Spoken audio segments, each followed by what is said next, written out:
big pain in the ass. Not super happy. Hopefully, my brother will join me.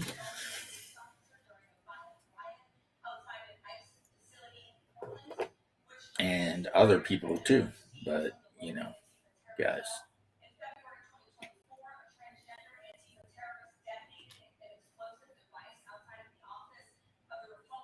I am cutting out tiny, tiny little infantrymen. Not the tiniest I've ever seen, but pretty tiny. It's so weird how the difference between like 8 millimeter and 15 millimeter doesn't really seem that big when you're working on it. You know what I mean? I have decided on a basic paint scheme for my Imperial Guardsmen. So there is that. And since no one jumped in when I asked the audience, what color do you think I should paint them? I did exactly what I said I would do. They're getting painted sand colored. Why? Because, well, it's easy and I don't know. Fits in with everything. I might do some like light green highlights on some of it, just to add some. Because, obviously there's details. Like the las rifles will have to be painted silver. Actually, they don't have to be painted silver. I could probably get away with painting them pretty much whatever color I want, right? Paint the las rifle. See, here's the problem though. If the uniforms are already that coyote brown, then paint the las rifles coyote brown is going to be kind of lame. I kind of want the las rifle to stand out. Nope, it's Chuck. Hello, nope, it's Chuck. Timmy. No, Haas. Well, brother, What's up, Chuck Testa? I'm guaranteeing the most lifelike dead animals anywhere. Period. Period. Oh no, there's a bear in my bed. Nope, that's Chuck Testa. Chuck Testa. Chuck Testa does not taxidermize pets. He draws the line at that, right? Yeah. Wait a minute. There's a leopard feeding out on the pala out on my deck. Nope. Chuck Testa. The most lifelike dead animals ever. Period. So I am. Oh God. I don't even want to think about the fact that I have like 3 more sprues of this to get through, right? And each sprue has, I don't know, 100 figures on it. You bought. I know. So this is the basic paint scheme without any highlighting or detail or anything for a Sentinel. Nice. Yeah, it's kind of, just that desert sand color. But the missile launchers on the side, I'll probably do in some kind of green. If you want to make them look really good, you need to paint a palm tree on the side of them. Get some of my really old Flames of War transfers. Yep. And paint them up like Africa Corps or something. I told our father that if I ever got like a Volkswagen Bug, an old school Bug, or like a thing, or a microbus like we had, I was going to paint it like desert tan and put a palm tree on the side of it. He's like, please don't. That is kind of like, I mean, telling your Jewish dad that you're going to paint your Volkswagen up to look like the Africa Corps is, you know, But yep. Africa on the bumper, Uh, I don't even know how I got it working. I just pushed buttons. but Africa spelled with a K on the bumper. Right. The core was spelled with a K too in German, KOR. Yeah. P. I don't even know if German has a C except with a CH because the words we use C for that are what you would call soft consonant words, they use hard consonants. So K's. I don't know why we don't get rid of C's and just go straight to K's anyway. Yeah, I remember when Marcus sent me the meme and it was like how to make English simpler. Is like first get rid of all the C's and then you get rid of like the Y and then you but so basically it went through getting rid of certain letters and certain whatever and in the end it's just German. Yeah. And it was like, well, okay. I mean, that's true. I mean, that would make English simpler, not necessarily better, I don't think, but whatever. Bless the rains down in Africa. And I got that quote straight from Lionel Johnson.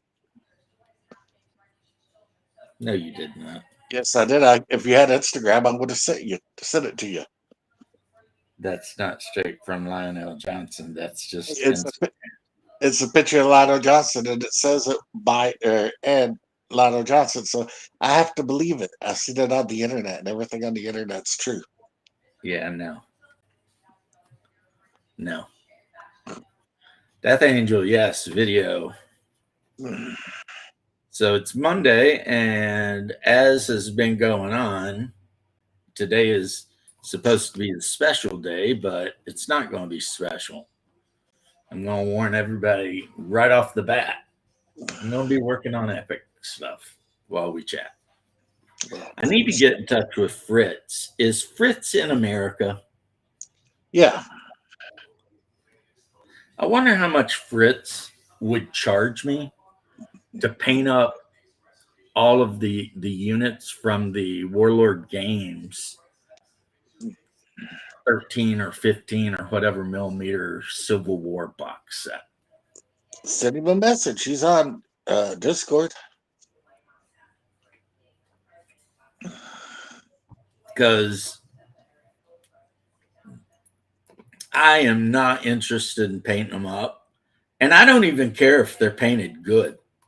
As long as, like, the jackets are basically the right color, the hats are the right color. You know what I mean? I don't even care after that. Like, because you see him painting his Napoleonics and he's like getting crazy, right? Painting like white straps on them and shit. Like, and I'm all like, look, man. Yeah, he's I got just those with like all the different lenses on them so he can zoom in and shit. And I'm like, I just want some basic Union and Confederate infantrymen. That's it. I've got like a couple of regiments of each, including artillery, cavalry, officers, etc. And I would just really like to have them painted in a basic tabletop mode so that if I sat down at the table and looked at them, I wouldn't be like, God, they're terrible. But at the same time, you ain't got to paint every freaking, buckle or something because that's what that dude does, man. He gets like into it. You know what I mean? Yeah. So And my if the daughter, price is reasonable, and I understand by reasonable, it's probably going to be expensive as hell. I would mail him all of my Civil War stuff and some money, Come on, some money, and then I'd be like, "You like money? I like. Wait, Well, I have a little money. I want more money. wait, you like money and sex, dude? You're Like money blowing and my mind, lattes. right? What did we have this money for? Lattes? Yeah, Go away, baiting. yeah, such a good movie. So, do you have anything to add to what I'm doing right now? Absolutely not. See, that's makes me a little sad because I'm not putting together miniatures. no, no, no, no. Are you gonna let me finish, Yeah. asshole? No. Okay.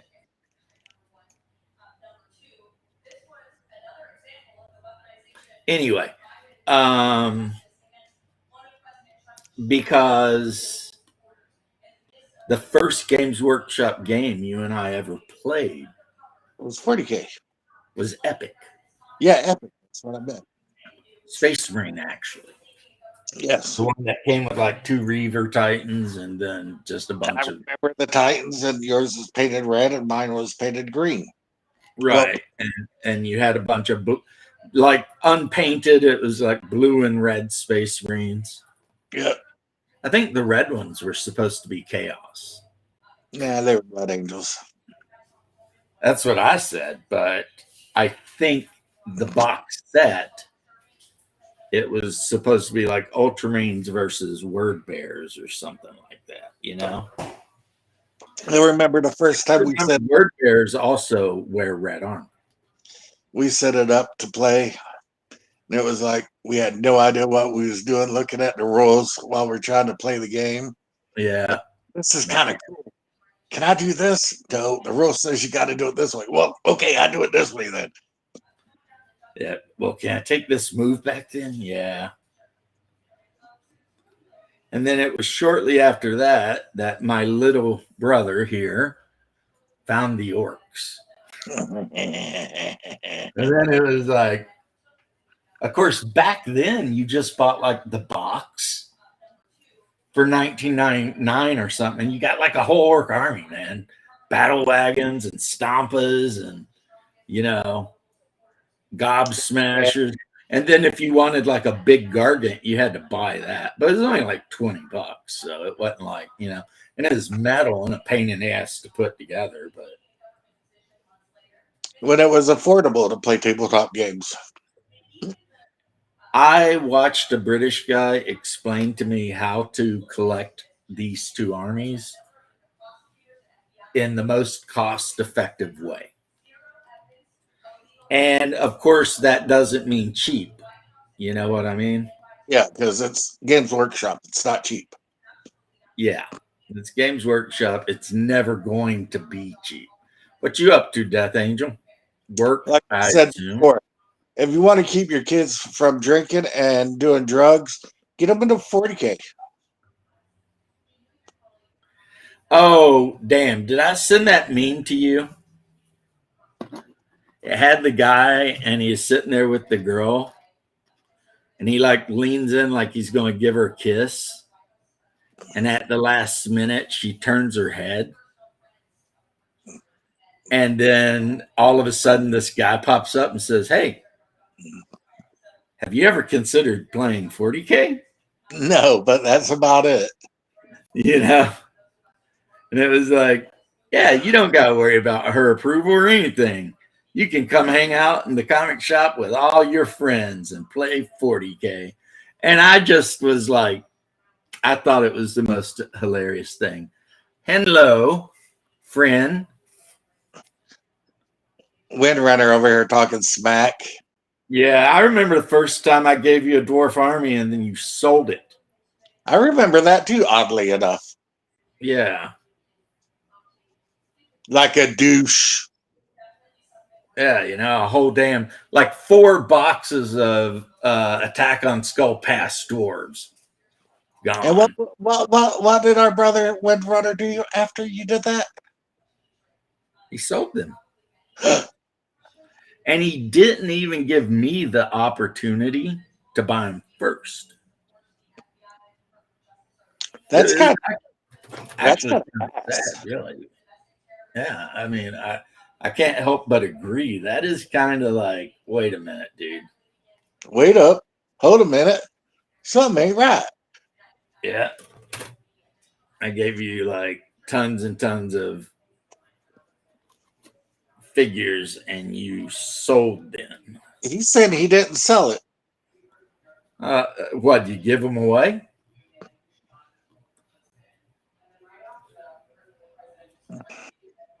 Because I know you tried to sell me your freaking Games Workshop war game table for $50, and I refused and made you take like 150. Why? Because I'm not going to answer to Jesus about why I took advantage of a brother like that. That thing cost closer to 150 than it did 50, and I'm just not that kind of guy. Yeah, that's right. There's only one brother he takes advantage of, That is and a lie. that's me, bitches. Ugh. The last time you and I made a trade, you made out like a freaking bandit.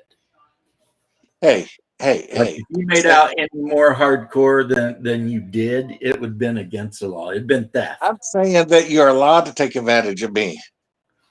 I understand that, but I've never taken advantage of you. I specifically remember some here by unnamed person saying they didn't want and dwarves.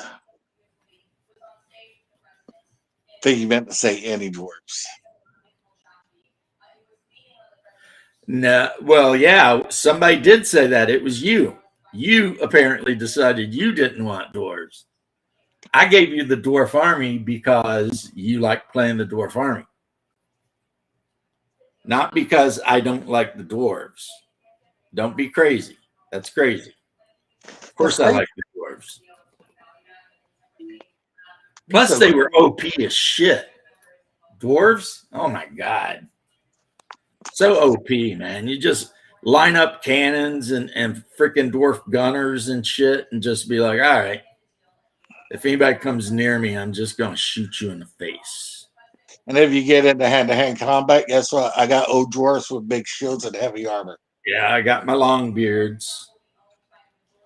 I got my Jarl standing on a rock, daring you to try and move him off of it. It's like these freaking dwarves over here, man. You know, Love. probably It, the best army as far as power level I've ever owned. Really, before, of course, yeah, probably.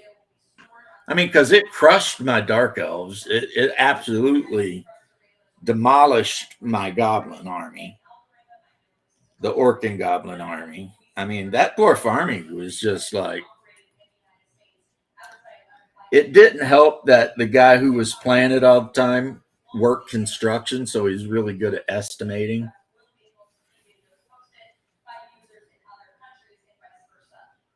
Yeah, I'm not claiming your king or your heroes. Not that I would ever need them because I have the actual true king here. The one where he's sitting on a throne with four dwarves carrying him. yeah, he's awesome. Yeah, that's the real dwarf king from way back in the day. The king you had was the one that throws down the oath stone. Yeah, I felt bad for you. Yeah. Yeah. I mean, I would get that was back before I had more control over my emotions. And Warren would come over and we would play, and his dwarves would just demolish everything I owned. And no, it was not yours. I bought that shit before I knew you. Yeah, we bought that shit Dwarf, 25 the years ago. dwarf, that was for Haas's dwarf army. Thank you very much. And I still have my steam powered freaking helicopter too. So, nope, denied. No, that was not yours. But to be fair, bro, Because everybody beats I Dark Elf. never gave it away. I still got it. I still got it, and Everybody I be still have the steamcopter too. No, what was yours was the ability to destroy every army I ever tried to build and make it look stupid easy because of the stupid dwarves. You know,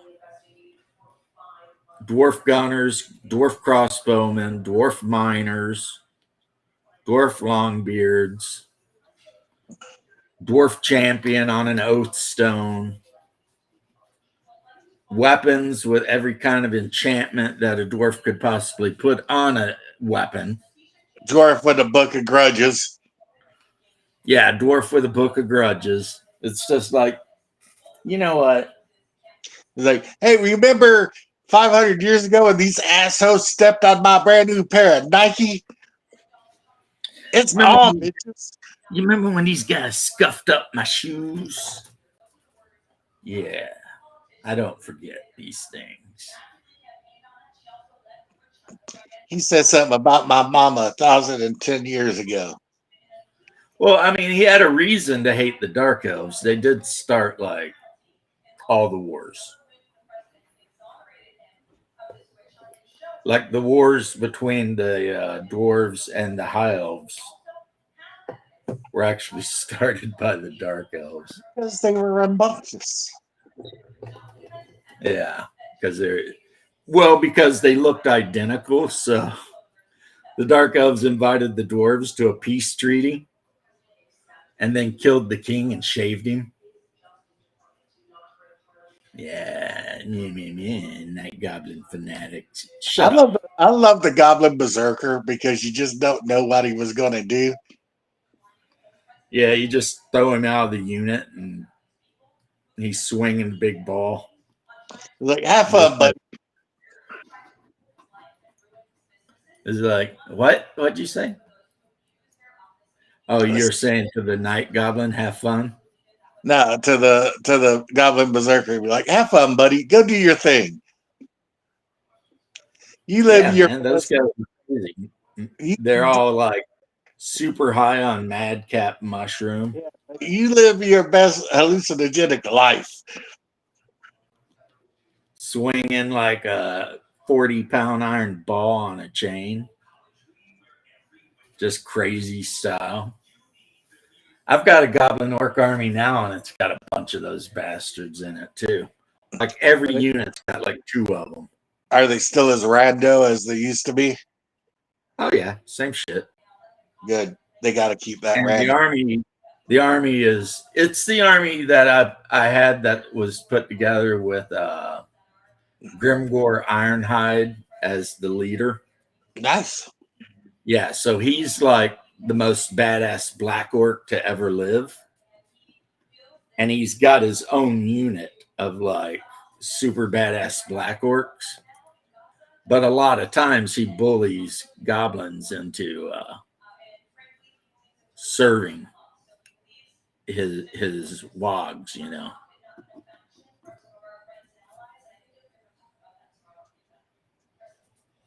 Yeah, as soon as the enemy got within 12 inches of you, here come the freaking. Now, if I'd been a smarter player, which I was not back then, because again, I was too in my emotions and too hard headed, what I would have done is I would have ran around. I would have, with my dark elves, flanked your goblin units with dark riders and then Yeah, got within 12 inches of them from the flank or the back, which would have forced you to chuck them out behind you. And while you may have killed my dark riders that are exceptionally cheap, and I could take like three units of, now you've got fanatics in the backfield, just tweaking out like a bunch of meth heads. yeah, but back in the day, you like to charge head on. Yeah, I wasn't a good player. That was the problem. I was not a good player. But nowadays, I'm a little bit better. So I've already figured out what the next thing I think I'm going to spend a little cash on is going to be. What's that, homie? Well, when I get money saved up, that's a little spendy. Scar? Huh? A scar? A scarf. Scar. FN? No, no, no, no, no. No, not that spendy. Plus, I found one made by like Palmetto State Armory. Yeah. It's actually rated higher than the FM Scar, and it costs like half as much. I seen it. You sent it to me. I know. So, what I was going to say is, I am going to pick up the Mechanicum box set because the Mechanicum come with their own Army box set, which is just enough figures to make like a smallish Mechanicum army. But in addition to the Mechanicum box set, I'm going to buy at least 2 or 3 boxes of each of the stock tanks. And then the Mechanicum, I'm just going to paint them black with like bronze details, maybe.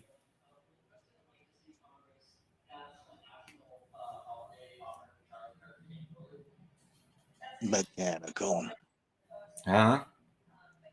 They do have the Titans. Well, the thing is most Mechanicum units are just used for Mechanicum. The stock tanks, however, can only be used by the Dark Mechanicum, right? So, according to the guy, if you want to make a Dark Mechanicum army, you buy the standard Mechanicum box set and then just the stock tanks. And, there you are. Bob's your scudder. We're such nerds. We said the same thing at the same time. Oh, you said Bob's your scudder? Yep. Plus, I think of all the armies that I might ever put together, that'll be like the easiest one. Because I will, everything will basically be black with just, a little bit of detail. Get back to work, you. I'll see you later then. All right, Bubba. So, I'll be and if back in a you see the stock tanks, they're pretty badass. Happy Monday to you, Ironcaster. I'll be FK for a few. Why? I gotta do it with something. Do you gotta take a poop? Well, come on, man. I've been doing that. You got to empty your adult diaper.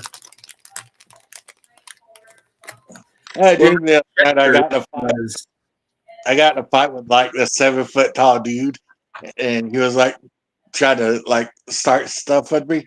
So I whipped off my bag and threw it at his face, and it exploded on his face, and he fell back, and then I just stomped his head in. I was like, "That's right, biochemical warfare, bitch." So no checkers because these guys are way too small for that shit. But if I do build a Dark Mechanicum army, and I'm seriously considering it,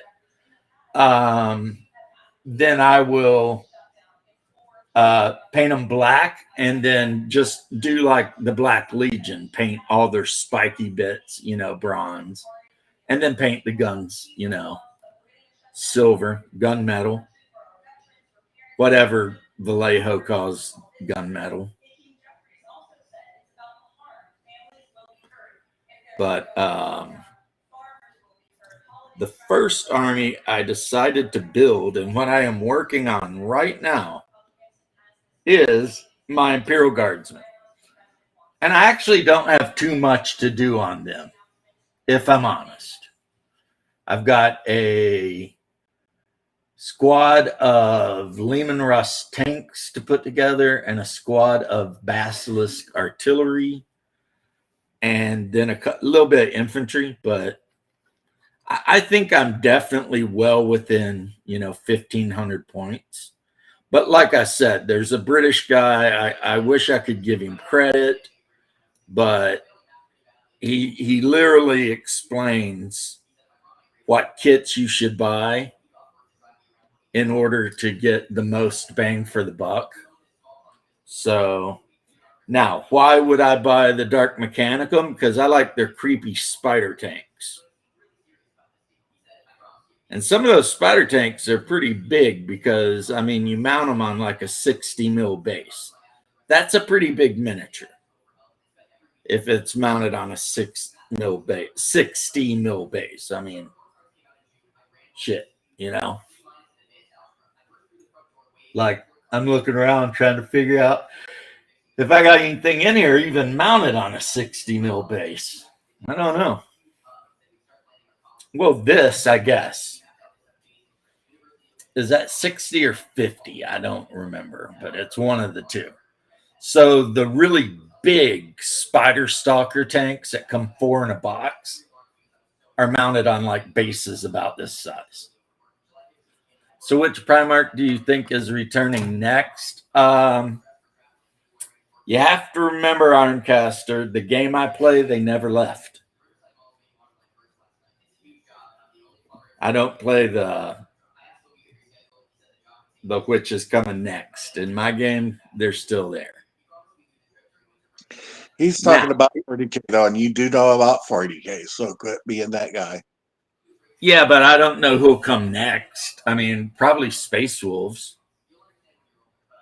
Yeah, I mean, Russ. because Horus went into the warp on, or not Horus, Lemon Russ went into the warp on some kind of big hunt. So that dude is likely to reappear just at any time, you know? I can quote Lehman Russ. Magnus the Red? Huh, don't you mean Magnus the Dead? So Lehman Russ would definitely be A bitch. an option. Space for Another option would be uh, Jagatai Khan. no, no. Why wasn't Jagatai? He went No, into he did go into the warp also. he went into the lake gates. Yeah.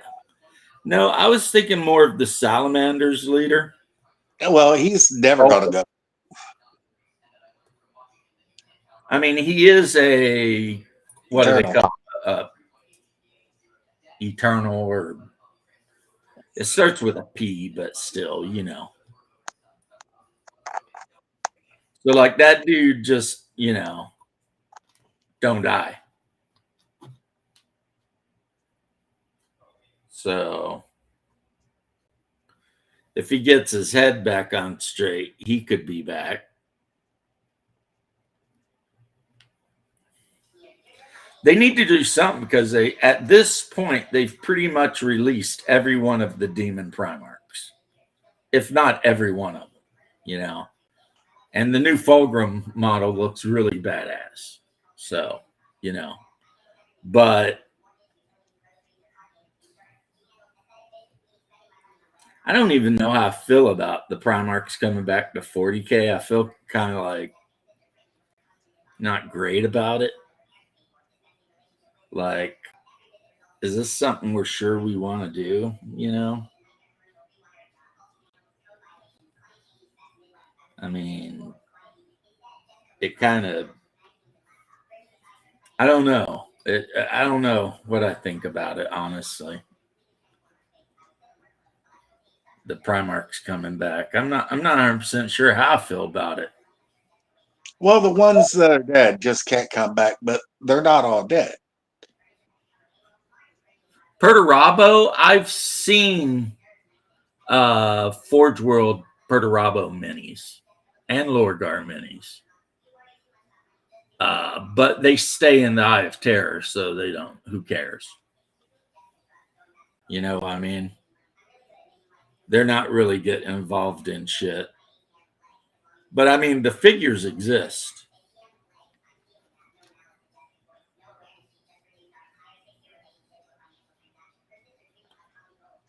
If I played 30K, I think that the word bearers would be pretty cool.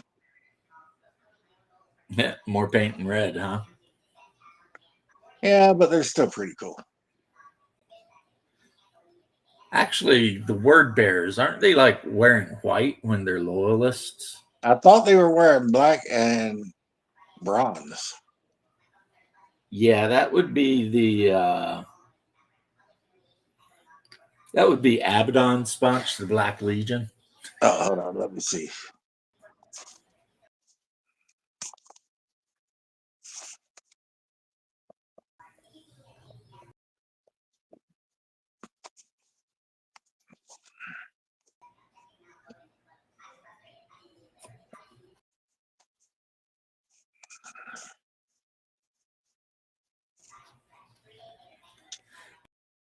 The pre-heresy word bearers wore gunmetal gray armor with Because they knew it would cost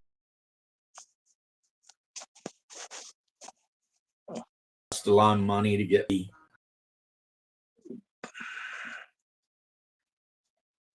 Mark 6 gunmetal. armor. It's gunmetal with gold and red trim and stuff.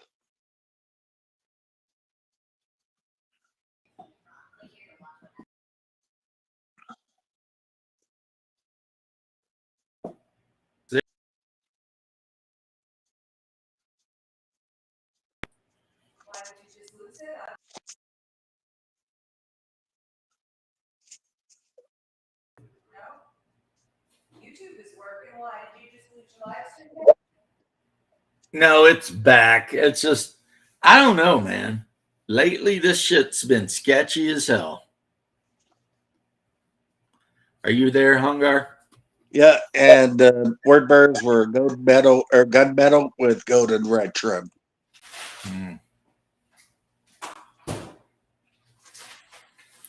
I could always paint up some Blood Angels in their original colors.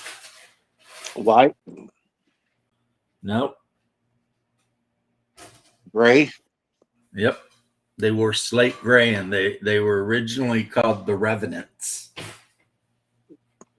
Or just the ninth.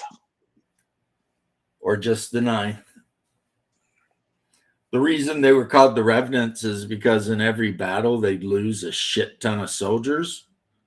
But by the time it came for the next battle, they'd be fully back up to numbers. Yeah. And That's it's what because, and it's because the Blood Angels gene seed is very, very good at replicating itself. Whereas a lot of chapter gene seeds are not. Space Wolves being a big one. Because, I mean, every time the Space Wolves put the gene seed in you, there's a shot that you'll die, a shot that you'll become a Space Wolf, or a shot that you'll become a weird 13th Company mutant. But with Blood Angels, it's like 99% success rate. They put the stuff in you, they give you the blood, and they lock you in the sarcophagus, and in a little while they pop a fresh new Marine right out of that bastard. That's why units like the Lamenters are constantly getting effed, still somehow always manage to survive. Because, I mean, you pretty much put a piece of toast in their system and get a Space Marine, you know? It's kind of crazy, really, if you think about it. And since they're fleet based, that's how they get all their guys. They land on a planet, they fight to put down orcs or demons or some shit, and then they get some volunteers to turn into lamenters. It's a whole, whole thing. So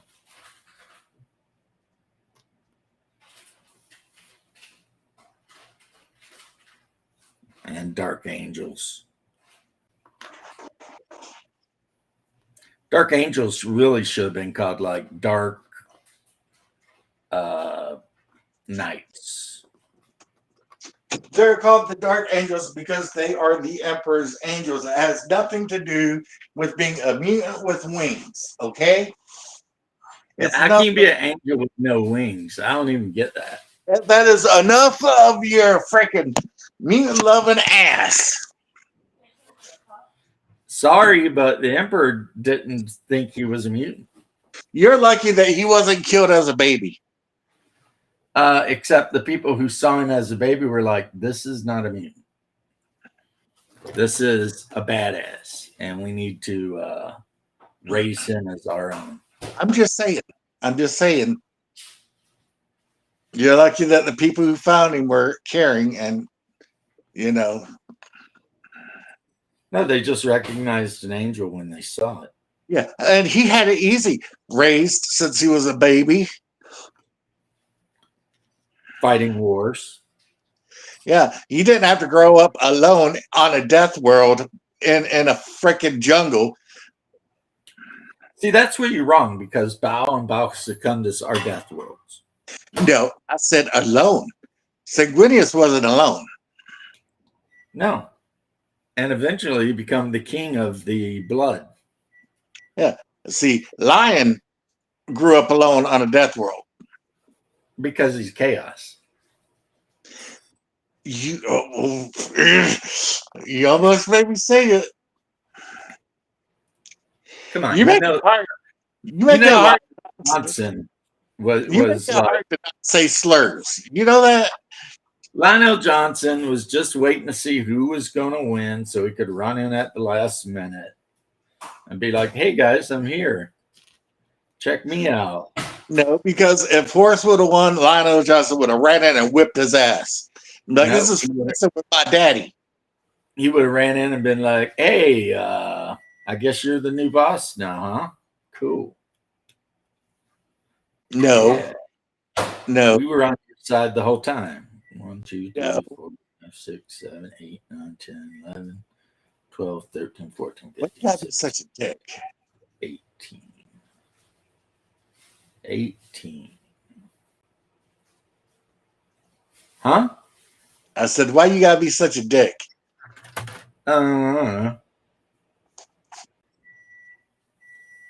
It's easy. At least Lionel Johnson would be able to get his camera to work first. No, he wasn't. He's got that autism power. He's got autism power. That camera would have been on before he did. That dude could barely speak.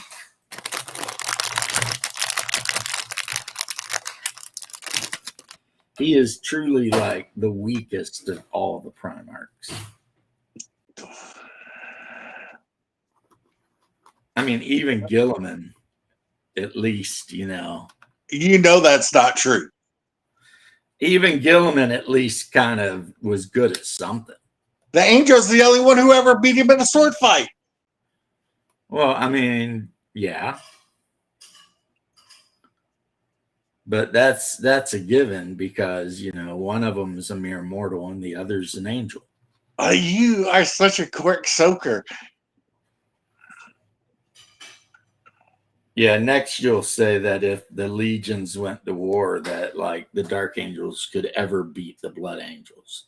The Dark Angels and Blood Angels would never go to war because Sanguinius is the only person that the line ever liked.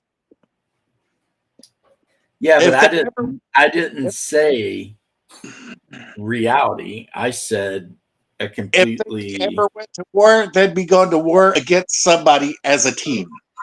So kiss my nuts. I don't know, man. You're getting a little bit like.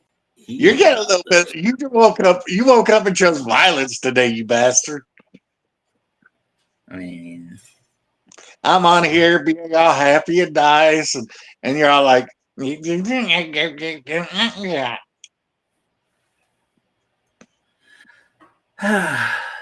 And I never, ever say anything negative about Sanguinius. Whenever we talk about Sanguinius, I'm always like, yeah, Sanguinius is awesome. Well, how could you say something negative about But every time we bring up a Primarch, you're like, Dark angels shouldn't be called angels because Lionel Johnson ain't got wings. And I'm Yeah, like, he needs to motherfucker, go. He needs to go get him some Red Bull or something. you are such a. Get him some wings, right? You see the shit I gotta put up with, chat. Instead of autism. Maybe you could trade some That's autism why for my army is something. Eldar right now, so I don't have to put up with this shit. That's why you what? That's why I'm playing Eldar now because of this shit. Oh yeah, Eldar. Bunch of sexually depraved, pointy-eared. No, that would be the Dark Eldar. Is there really a difference? I don't Yes, think. yes. And I don't even actually have any Eldar. I just have undead. Well, you've got your Farseers, Okay, and you so got the Dark Elves that ride around on their death sleds. You've got a couple of those. yeah, okay, so yeah, I do have some depraved assholes, but who cares? You know, they're living their best depraved life. You've also got some, you got your transports. Because, I mean, those Wraith Guard, they're not going to get into the battle, on their own. Shadow, meet the new boss, same as the old boss. No. Shadow, are you related to the guy who's on my picture? Yeah, we were pointing out that if you had your beard and mustache and long hair and no glass, that could definitely be a member of the Shadow clan, which sounds like a cool ninja clan, doesn't it?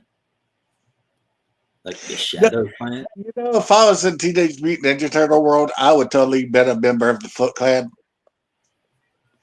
Because Would you have. look at it, and they've got like a casino and chicks and alcohol and smoking for all these like teenage kids.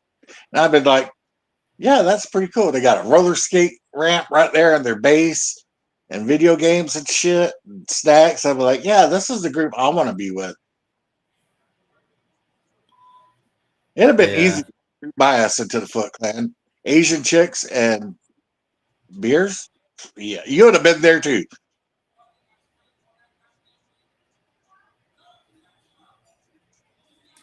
Well, I mean, I can't see myself siding with mutants. Exactly. Burn There's only the one kind. witch. There's only one kind of semi mutant that I can tolerate. That's an ogre. Sanguinius. An ogre. Burn the witch. Kill the heretic. Purge the unclean. Sanguinius was made exactly as the emperor intended him to be made. What do you think? He just magically grew those wings? No. The emperor meant for him to have them. What is your purpose? To serve the emperor of mankind. How do you serve the emperor? By dying. Damn, dude. That's dark.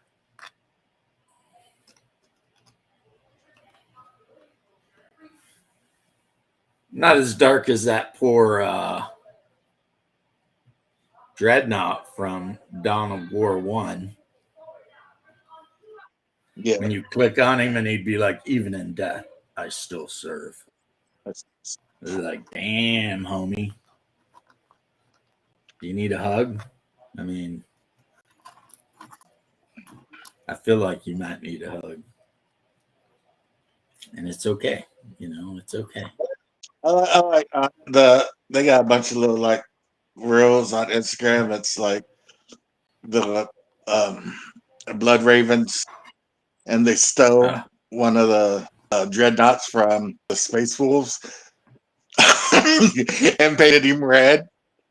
And they're all just hanging out with him, and the dreadnoughts just constantly like telling him jokes and listening to jokes, and it just having the time of his life.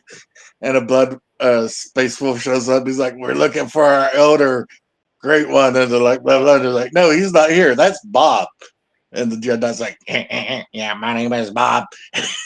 and then when the space wolf leaves, he looks at his other friend and he's like, I told that fool my name was Bob. And then the sun top.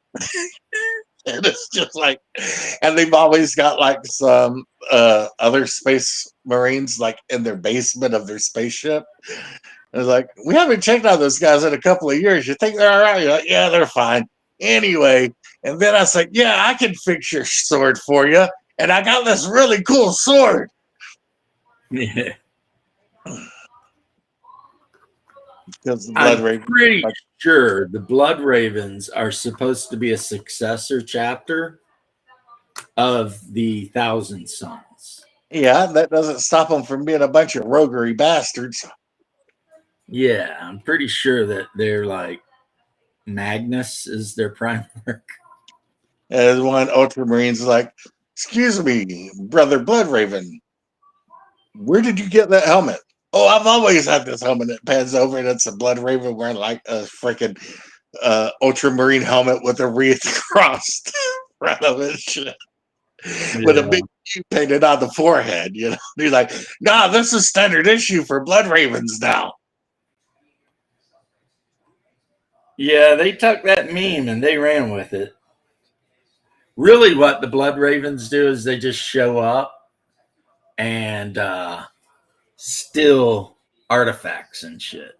Everything they could get their fingers on. No, specifically artifacts. Yeah, but they're not above stealing something they take a fancy to. I mean, they are freaking obsessed. Could be worse though, because I mean, I don't know if you remember the Exorcists. Yeah. Their whole deal was like stealing souls and shit, even though they were good guys. It is worse. I don't know if you think about the Grey Knights. Their whole deal is to show up and, oh, there's a demon here. Well, we killed the demons. Thank you, great Imperial citizen. Thank you, Grey Knight, for killing the demons. Oh, you know about demons? Sorry about this. Yeah, Ah, it doesn't happen as much as they'd lead you to if it believe. happens once, it's happened too much. Mm, the only time they actually eradicate a whole world is if the world is lost. Hmm. Look at you riding on the Grey Even Knights. if the Khan returns, he will come with legions of half-elf Drugari children. Well, I mean, you ain't got to worry about that Ironcaster because Rabo Gelliman's doing his best to try and start a half Eldar thing going on there. Plus, apparently, Rabo and Belisarius feel like they know better than the Emperor when it comes to building space marines. All I know is that when the lion sees Rabo, he's gonna make him eat his freaking Primaris ass words. I think the Lions Primaris now. Eat a dick. Yeah. Dante's Primaris. Yeah, they pretty much forced him. Gabriel Seth is not Primaris. No. As a matter of fact, he absolutely hates him both of his hearts. Like 100% of both of his hearts, he hates him. Even when he's forced to like take them, he's like, "Fuck these guys." You know what I mean? Blood Angels, unfortunately, they're all like, "We love Primaris." Well, after the devastation of Ball, they kind of needed him. Yeah, but still. I mean, hell, they were even letting people who failed out of the freaking trials join the Marines. Well, Like, come because on, you can come. You can be an angel. We just give you everything you need right now because we're hurting, bro. We need you. well, I mean, when you lose 90% of your army, the pickiness needs to take a break. Yep. This is trying to get some boots on the field, is what they were thinking. You can't blame No, them. no. No matter what the Blood Angels do, I'm going to agree with them because they're my favorite, but you chose them. We can both have the same favorite. Yeah, but we can't play them the same because there's no way I'd do a Blood Angel battle against a Blood Angel battle. We could though, Yeah, we could. And you know what? because there's a whole book I could series shove about the Blood Angel Revolution. I could shove jelly beans up my butt and poop them out and say I'm the Easter Bunny, but I don't. Yeah, but I don't know if you remember the book when the False Sanguinius came. Yeah, I remember, and I know The that Blood rebellion. Angels fight against each other, and I know the different chapters have fought against each other a lot, and I know nobody likes your boys. No, Lamenters, nobody knows if they're actually true And or not. when Dante was calling all the other chapters, they said, "You want to call the Lamenters?" And Dante's like, "Nah, fuck those guys." And the Devastation of Ball book, I don't know if you remember that, but I do. And he's like, "Nah, fuck those Lamenters. They can fuck off." That's So, not what he said. but that's the gist of it. No. I'm paraphrasing, but he said, "No, I will not have the Lamenters part of this." Yeah, paraphrasing is another word for you, I guess, for straight up just lying.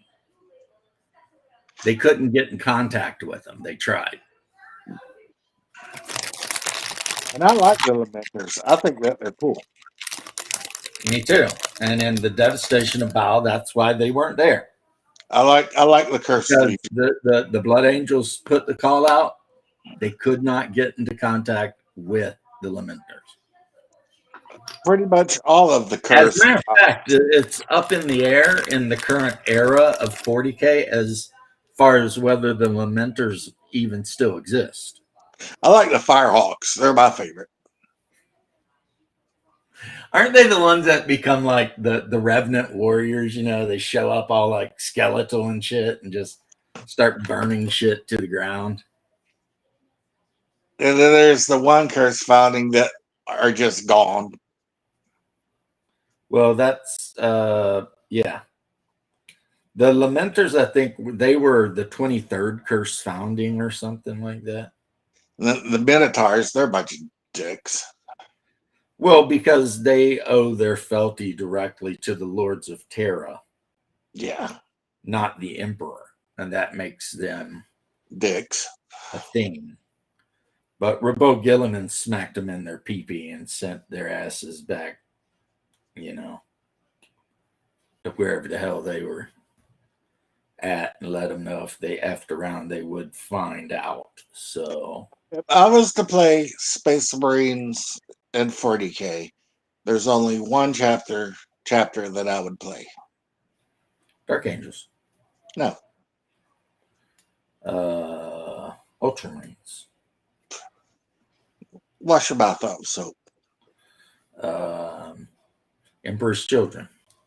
No, I'm no Black Templars, baby. I'd be praising Rogel Dorn all day. Actually, yeah, Dorn and the Emperor. That's right. Black Templars are cool. Unfortunately, in this game, there are no Black Templars. That's why I said if I was playing 40K and not 30K. Right. It is unfortunate, but they do not exist. If I was playing 30K, I'd play the Death Eaters before they became frickin' Durgo bitches. Yeah, in the book, most of the pictures they show for Space Marines are Death Guard. Yeah. So they're wearing that like cream white armor with the really light green details. Yep. Which you can do on some of their stuff, like the dreadnoughts and shit, because they're big enough that you can actually get a decent amount of detail work on them. I'm gonna have bounce, bro. My phone is dying and I've got it plugged in. Uh-oh. You got plugged in and it's still dying? Yeah, it's been plugged in, and it went from 87% to 10%. Damn. I'm getting a new phone next month. All right, well, take off, man. Take off, eh? You Love you, too. nerd. You too. Everybody, have a good day. You don't tell me what to do. Damn it. Okay, I'll find him in a second. A tiny little guardsman somewhere on the carpet below me. Hopefully, um,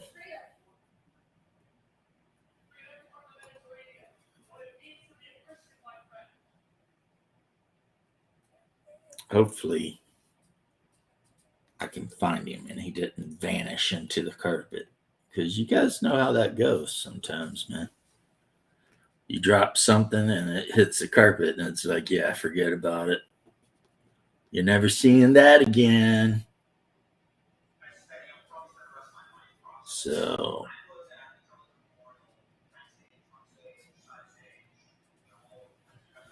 yeah, that's kind of a. I'm like, I have no particular way that I'm gluing these guys to their bases. Like, some of them I'm gluing in like a ring, and some of them I'm scattering around. It's just kind of like that, you know. I definitely need to find that guy because I'm going to be vacuuming in here,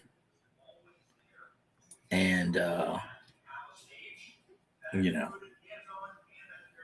I got my shop vac set up so that I can like vacuum all the floors and get everything straightened up. But I'm not going to do that on live stream, but yeah, that's a thing that's going to happen.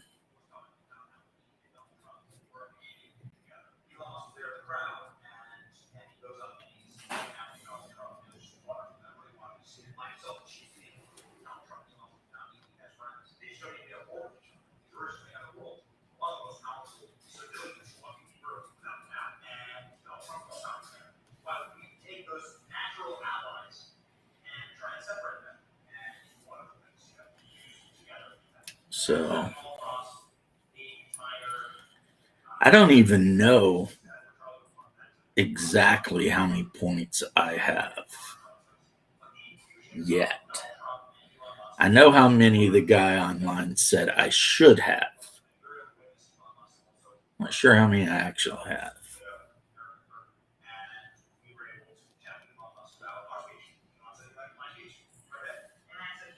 And if I can't find that dude that fell on the floor, you know, if I have to make a base with only 4 dudes on it, I will. As a matter of fact, that's another thing the guy said as a trick is instead of putting 5 guys on a base, put 4.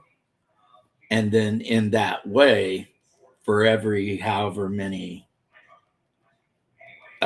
bases you make, for every 5 base, you can make a 6 base.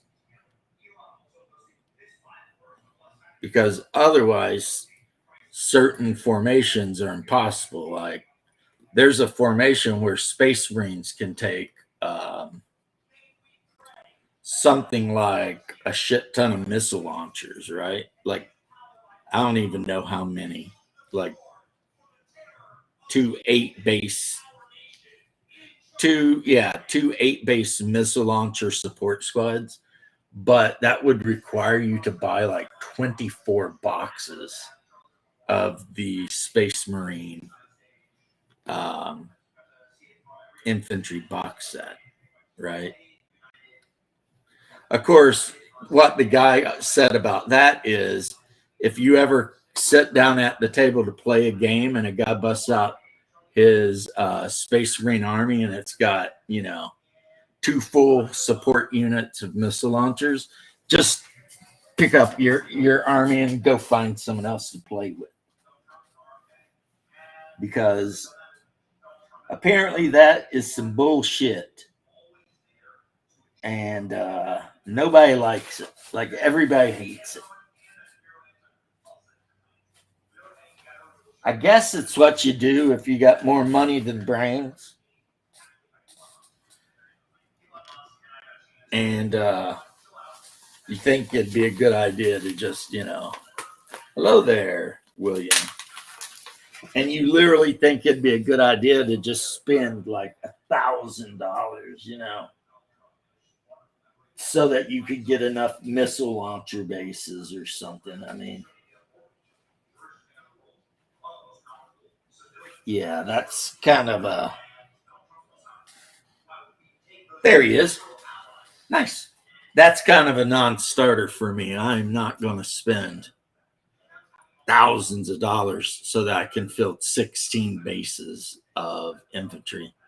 I don't care how good they supposedly are. That's crazy. That is like, you know, you're literally spending like a car payment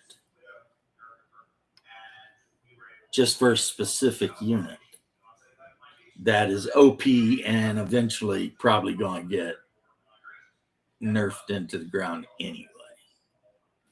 And from what I understand from, the people I've read and listened to online, deserves it big time. So it's like, you know, I am just sitting here putting together Imperial Guardsmen, which has become, kind of a life's mission for me.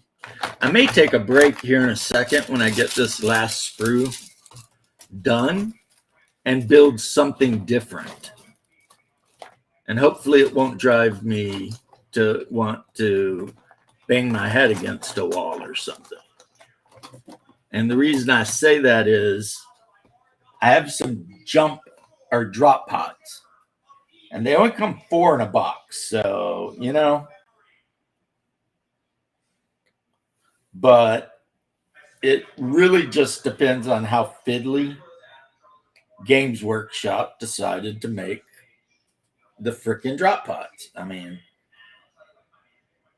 as far as whether it's going to be an enjoyable experience or, me just being like, what in the actual F is going on here? You know what I'm saying? So,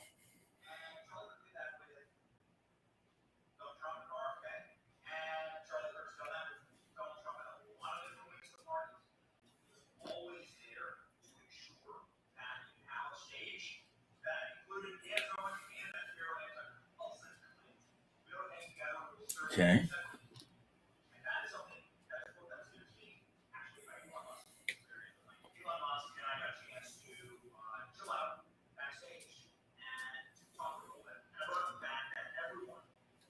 Okay. I seem to have somehow lost one of my standard infantry tercio guys. Not 100% sure. I mean, in addition to the one I already lost. Not exactly sure how that could have happened, but let me look around my building area just in case. Clear it out a little bit.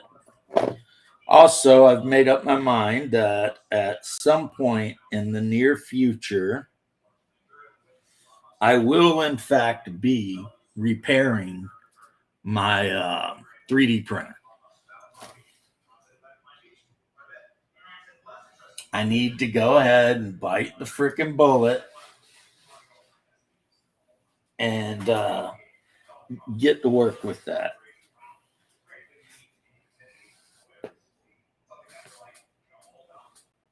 Look down here just in case. Luckily, it's not too bad down here. Is that it?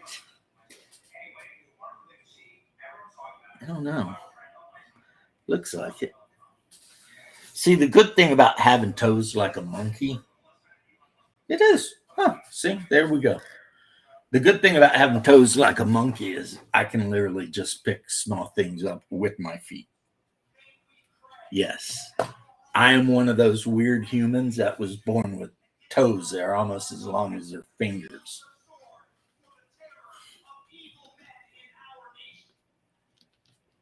It is perhaps a mutation, perhaps a throwback, or perhaps a evolutionary step towards the perfect human. I don't know. Probably neither, none of that. Just some people I think got long toes, and I have long toes, and I like them. But they're not webbed or anything, so I ain't got to worry about all that, you know.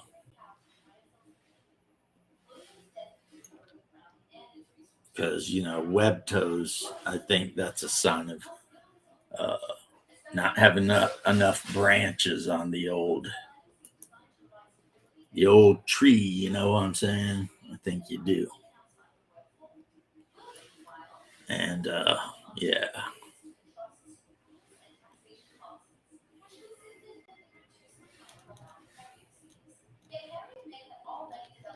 So when I get this ain't the last space. I got one more after this. I'm actually going to crack open the book and see what I'm looking at. All right. Now, one thing is where I clip this guy off, he's got a little knob at the bottom. And as long as it's there, it'll never sit flush with the base. Let's go ahead and cut that off.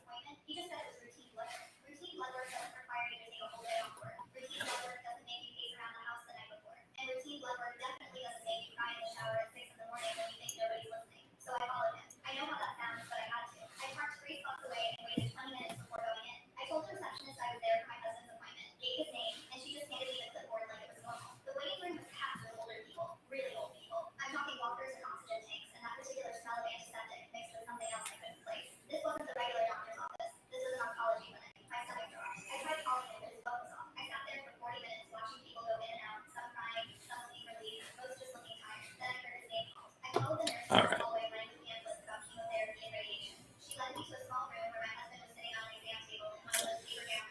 Hi, everybody. So, now one thing I do have to give Games Workshop credit for, other than the fact that, they're whatever, being idiots, is the new redesign of Epic, I think, is a lot better than the last one. Now, I know there's a lot of people out there who probably are like, no, F that, whatever. But seriously, the round bases are better. The way you build your army is better. The combats are just like the original. You roll dice and you add your close combat bonus, and whoever wins and inflicts a wound. And of course, a 5-man base of most things has one wound. So, pretty much if you run in and you start fighting somebody and you lose the combat, then, you're going to lose bases. And you roll base to base. So, like, if you run in and charge, every base that's touching, you roll for. But you don't roll for bases that aren't touching. And that, I think, is good. Keeps the game a little bit more,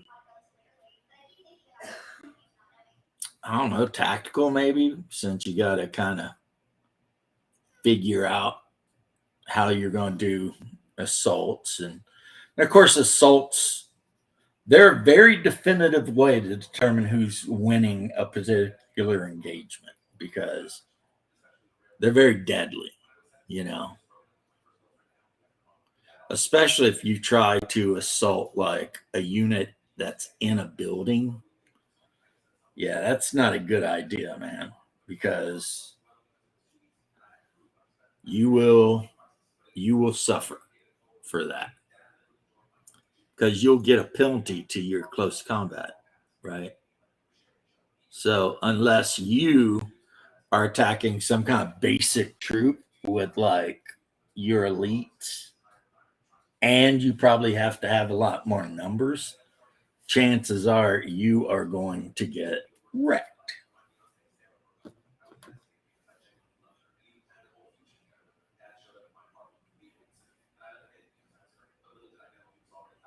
So yeah.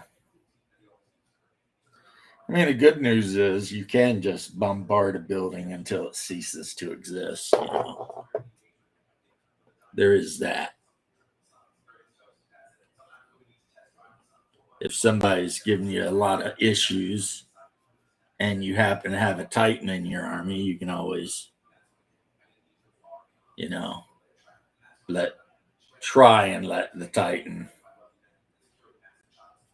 take care of the situation. I mean, that's why he's there for, right? So since I've got 4 Warhound Scout Titans, I've decided I'm going to paint 2 of them up Imperial and 2 of them up Traitor Legion. Um, with the Eye of Horus on them and all that, you know. I just feel like that'll be cool, you know. I don't know if I'll buy any more Titans or not, honestly.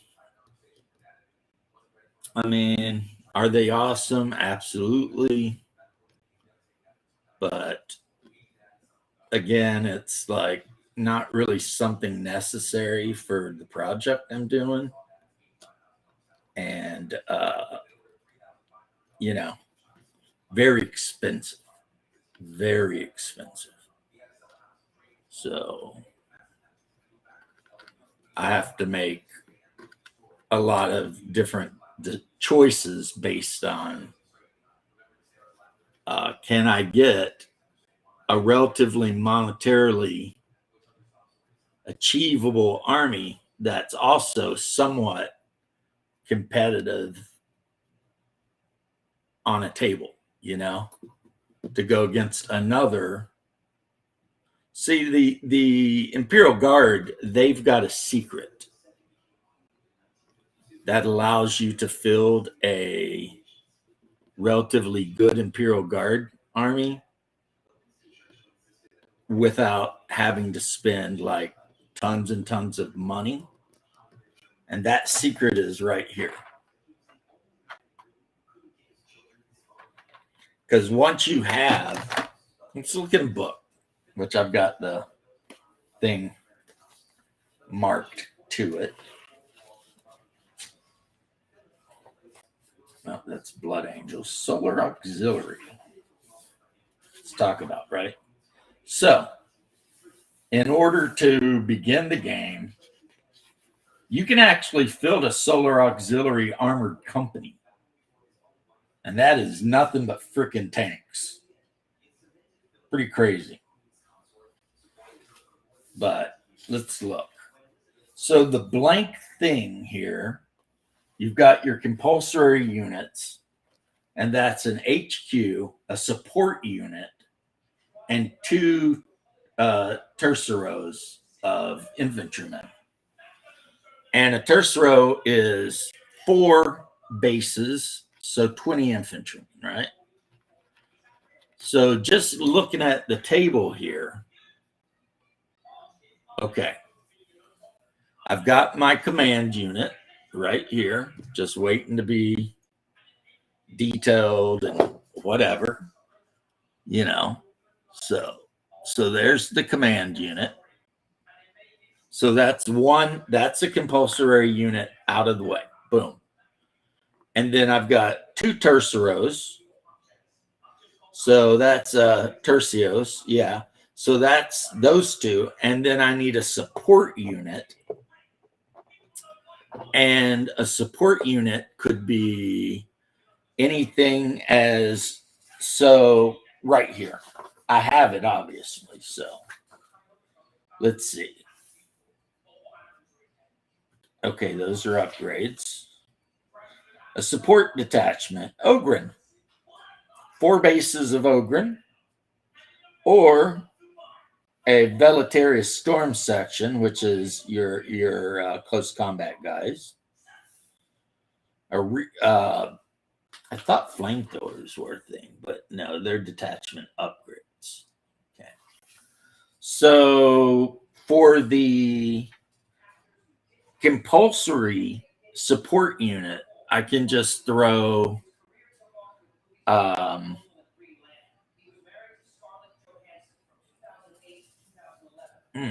would I want to go with the veterans or Ogrins? That's the question. See, I mean, you know, I wish you guys.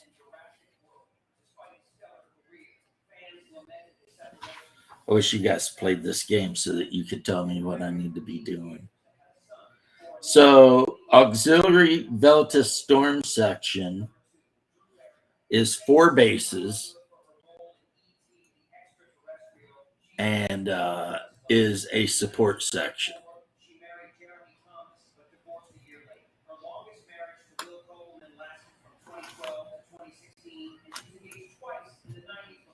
So let's look at what we got. We've got the Velatus Storm Battalion.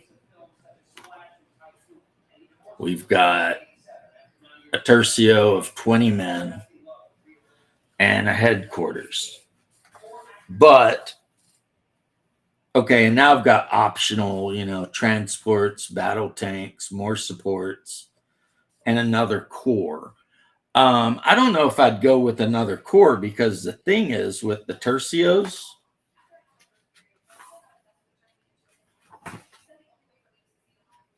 I can just add stuff to them, right? So the tercio costs 30 points, but for 12 points per 2 bases, I can add flamers. And I have 8 flamers.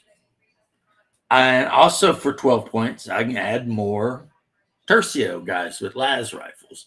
So I think what I would do is I would make the tercio unit 8 bases. And then I would throw just a, couple of units each. And by a couple, I mean 4 flamers in with each tercio. Right? Now, let's see. How many points am I talking here, though? Because I mean, we gotta talk about points, right? So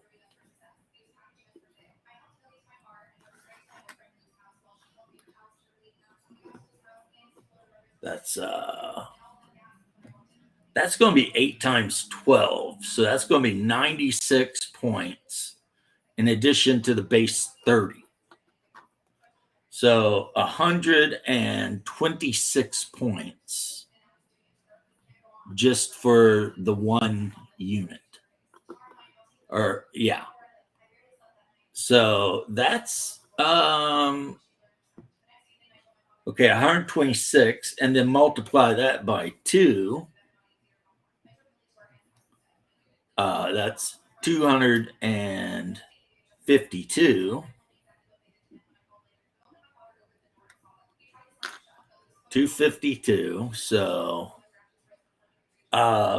that's just the infantrymen. That's not even counting the support yet. So just the infantrymen with flamethrowers and whatnot added to the tercio, and the tercio's equipped with more infantrymen, yeah, that's 200 and something points right there. And then depending on the army, that will depend on whether I get a legate command detachment or an auxiliary tactical command detachment, or both of them actually, because I think the legate one you need, and then the tactical ones you spread around the table. And then if we go to the Velitary Storm Squadron, I can increase the size of the squadron by 4 for 20 points. So for 60 points, I can double the size of my veteran squad, which I'm definitely going to do. Definitely will. Because, I mean, you know, if these guys are going to be expected to go into close combat with anyone, I want them to have some numbers, right? So that's 60, 252, 300 points, not counting the command section. That's pretty good, I think. Pretty good. You know, since I'm shooting for 1,000, right? And that's not counting a single tank. So part of my compulsory detachments is I can have a unit of battle tanks. So let's see what they can consider a battle tank. I'm pretty sure it's just going to be Lemon Russ's. Battle tank detachment.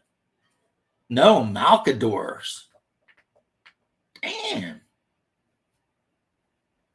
And it's 165 points for 2 of them. And I can add another 4 for 240. So that's already like 600 points because I have enough Malcadors to field, you know, 6 tank units. And then 100 points for the super heavy tank. And I can take another battle tank down here. And artillery. So yeah. I would say I am well on my way to 1,000 points. Pretty easily, actually. Now these guys that I just glued to their bases, let's set them aside. Because that glue, you know, it'll stay soft for a while until you let it set overnight. So let's see what kind of mess this is going to be.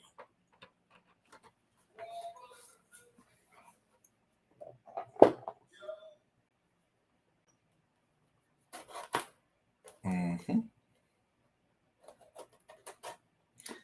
Made in the UK. That's right. This is me helping keep the United Kingdom economy going.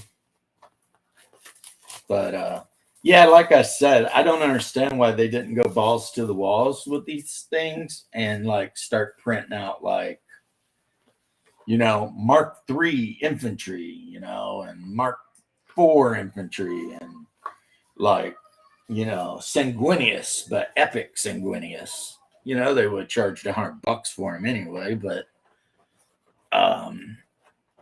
it seems like they missed a lot of opportunities to sell a lot of stuff that, and I'm not 100% sure why, but it does seem that way. It do seem that way because, yeah, they could have been like selling Legion specific crap. They could have been selling like, you know,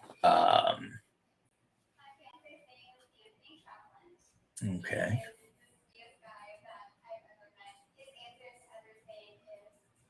All right. Do I want these opened or closed? I probably want them closed because I do not want to have to worry about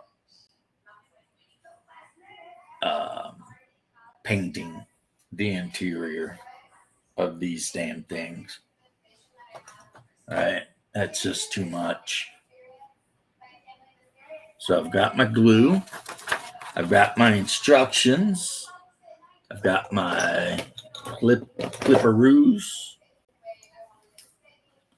So the first thing I need is, I don't even know what the hell that is, but it's number 1, so that should be easy. There's Bear. The bear. Bear. Hey, What's up, Bear? just killing time before my game tonight. Nice. Which one are you running tonight? Tonight's the Guardians game, so the one where I killed one of them last time. Yeah. Because he decided to be all special. Yeah. I am building on. You're painting something. That's what I'm going to bet. I'm actually not painting anything. It's something to do with miniatures. Something miniature related. Miniatures. You're de-spruing. Okay. Yep. That is what is happening. Where the hell is everybody? Quiet. White? Quiet. There was like 10 people in here, and then No, I mean, like, usually, like, you know, Hungar left, and everybody left with him, I guess. well, usually, like, left is here, or Bruce. Been working a lot. Or Shadow. Shadow said he was going to join, and then, like, popped in and said, same as the old boss or something, and then left. I have no idea what that even means. What a bitch. Then Dean dropped in, but then he took off. It's been a weird day. Like, a lot of people dropping in, but no one really having a lot of. They just talk on chat. You know. See, there's Doc Flamingo, though. That's because Doc's a good guy. Okay. Apparently, I hit the button wrong, and I have to go over here. Doc Flamingo. Yes, Doc is a good guy. Hey, all playing hooky from work today. Good for you. Okay. There's been too much violence. There's been too much violence. I've decided to spare some chickens. That's nice. That's what I was thinking. That's nice. So what's going on with you guys? Right now, I decided to take a break from assembling Imperial Guardsmen to assemble a dropship. Nice. That is pretty much it.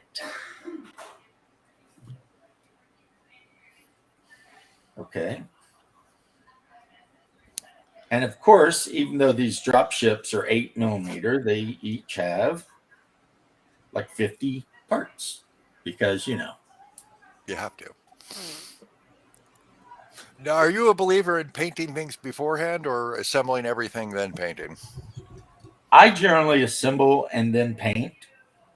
And I know that just that the very statement of that probably makes some people get squidgy, but that's just how I do. And what is up with your very serious looking bareness? I'm working on Valorous. Ah, cool. I'm just working on the first of the origin templates, which is humans. Ah, cool. Cool. So I posted today on the Discord the character creation steps of all the stuff I need to sort of have done. And I just did the origins, which is the race template for the humans. He is plotting your death. Bum, bum, bum. Dirty humans. Dun, dun, dun, dun. So I'm just getting that one done. So once I have the humans done, I know what I want them to look like, and then I can move on to the other origins. So that's kind of fun. Well, it's important to try to have fun, man. So they say, but they say lots of crazy shit. So I don't know. That is true. I don't know how much faith I put in all this crazy shit they say. They talk an awful lot. They do, and they say a lot of stupid shit. They are, without a doubt, the dumbest fucks of all of them. I think I'm going to have to delete X again. Why is it getting retarded? No, it's just everybody's like fucking, like all the right people are on a witch hunt, so they're just posting endless videos of people on the left being twats, and it's like, okay, I get it, but Jesus Christ, like, fuck, find some other happiness in your life. There's no happiness. There's none. Well, there was going to be a snapback. Yeah, but this is like too far now, like it's almost becoming like, they're like, we should have a crusade. Okay, calm the fuck down. Jesus. Well, hold on, though. Yeah, I knew you were going to jump on that. Would we be recapturing Constantinople? No, it would be a crusade against your fellow Americans who are not Christian. Well, man. Then I'm not super interested in that. Neither am I. Hey, Paladin, what's up, man? Oh, I've got the robot thing going on in the visual. But Nice. yeah, if we're going to retake Constantinople, they'll count me in. I mean, all I need is a plane ticket to Greece and some friends. Screw that. Byzantium forever. That's right. What's up, Paladin? I can't even think about paladins or barbarians anymore because I've watched too much of that freaking Dungeon Soup. What's Dungeon Soup? Yeah, I never heard of that. They're like little minute-and-a-half cartoons, and one of the main characters is a barbarian who is supposedly chaotic good, and the other one is a lawful good, super pure paladin, and they just do things that I don't think they should do, but they do it anyway. Mm. Like I don't want to explain it. I might just put it up because I'm sure we could watch a minute-and-a-half long thing and nobody'd get mad. Well, I'm not positive, but let's see. God, I hate. Go for it. Gotta fix this. There we go.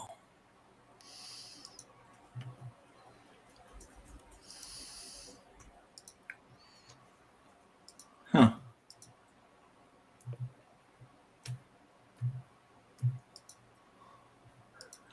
Oh, look at us. The number one trending thing there. Nice. This freaking maniac. You may have defeated me, hero, but stop. Didn't that sound like Bruce doing Skeletor a little bit? It did, yeah, a little bit. Yeah. Okay, so let's go here. Make it big. And go here and do this. And then, actually, I got to close it. Not close it, make it little so that I can go over here and add it. You guys are getting ready to see what true chaotic good is. So, take your word for it. Yeah, I have no idea.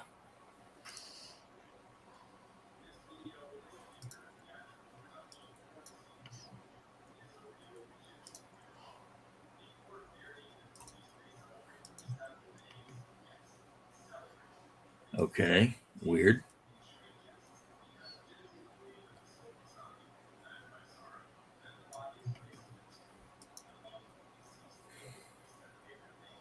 Okay, how do I remember to do this? I think this one. Yeah.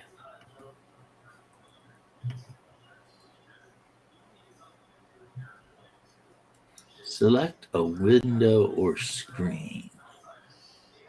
What the hell's NVIDIA GeForce doing here? I don't know. Yeah, I'm on freaking Firefox, so I'm trying to figure out how to. Yeah, I use Firefox too. He's brave. Gets the job done. The problem, though, is for some reason it's not letting me add the screen I want to add. Share And tab. Share I Firefox think I know. tab. I Don't think I choose know why. screen. Don't choose screen. Choose tab. Yeah, I think I know why. You deserve the best. You Performance, deserve the durability, best, Bear. affordability. Only one Okay. place. Whatever you You gotta go to Harbor Freight and get it. That's where all the best stuff is. Everybody knows it. Didn't know, but now I know. Thank you for letting me know. Really? Really, I didn't know. Thank you. Yeah, Harbor Freight's just a place that sells like cheap tools. Now I know. So like If I need cheap tools, now I know. Now I know where to go. yeah, right. Like let's say one day you wake up and you decide you desperately need a 50-pound solid steel anvil. You know, They'll like have you do. They'll Like have you do. one. Like you do for no damn reason, right? Yeah. I mean, And, not a month goes by that doesn't happen to me. I don't wake up and wish I had a solid steel 50-pound anvil. Well, I mean, you never know. You might decide you're going to start blacksmithing. Yes, especially in my apartment. I think that would work out really well. I think this is the prime location for blacksmithing in 2025. I use them for my anvil traps.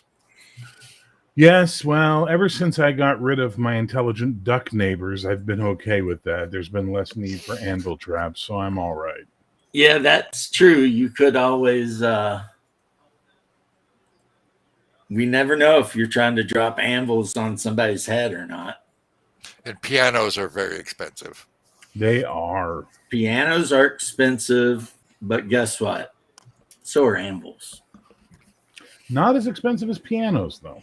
Not as expensive as pianos. That is a savings for me. A nice, good anvil, like not some cheap piece of shit Chinese anvil that's going to break as soon as you start trying to do anything with it. It will absolutely not be good. My mother went to this, stayed at this weird artist colony for a long time. And she would occasionally go down and visit them somewhere in West Virginia. And one of the things they did, they had this big art festival every year. And this one guy from the place did an anvil launch with a bunch of dynamite. They'd throw an anvil up in the air. I do not know why. But this was the thing they did. And apparently one year he mixed his fuses up. Oh. And, really grievously injured himself. Who'd thought you get hurt doing a simple little hobby like launching anvils into the air with dynamite? Yeah, I don't even know why you would want to do that. Yeah, it seems very, very strange, but apparently it was a thing at this place. Okay, so Nothing you say makes sense, so I'm just going to ignore you both now. Sounds fair. Okay, good. As long as I'm fair. I mean, we used to, when I used to hang out and do the SCA thing, there used to be guys there that were jousters. And you could always tell the jousters because they'd be missing like fingers, teeth, eyes. I'm surprised that hasn't picked up more. I mean, you have guys that do like the fighting. You have the HEMA thing. Why Why does jousting not picked up? You'd think somebody would Because do it. every time you meet somebody, they're missing something, like a body part. That's the reason I'm going to say. It's like they, yeah, it's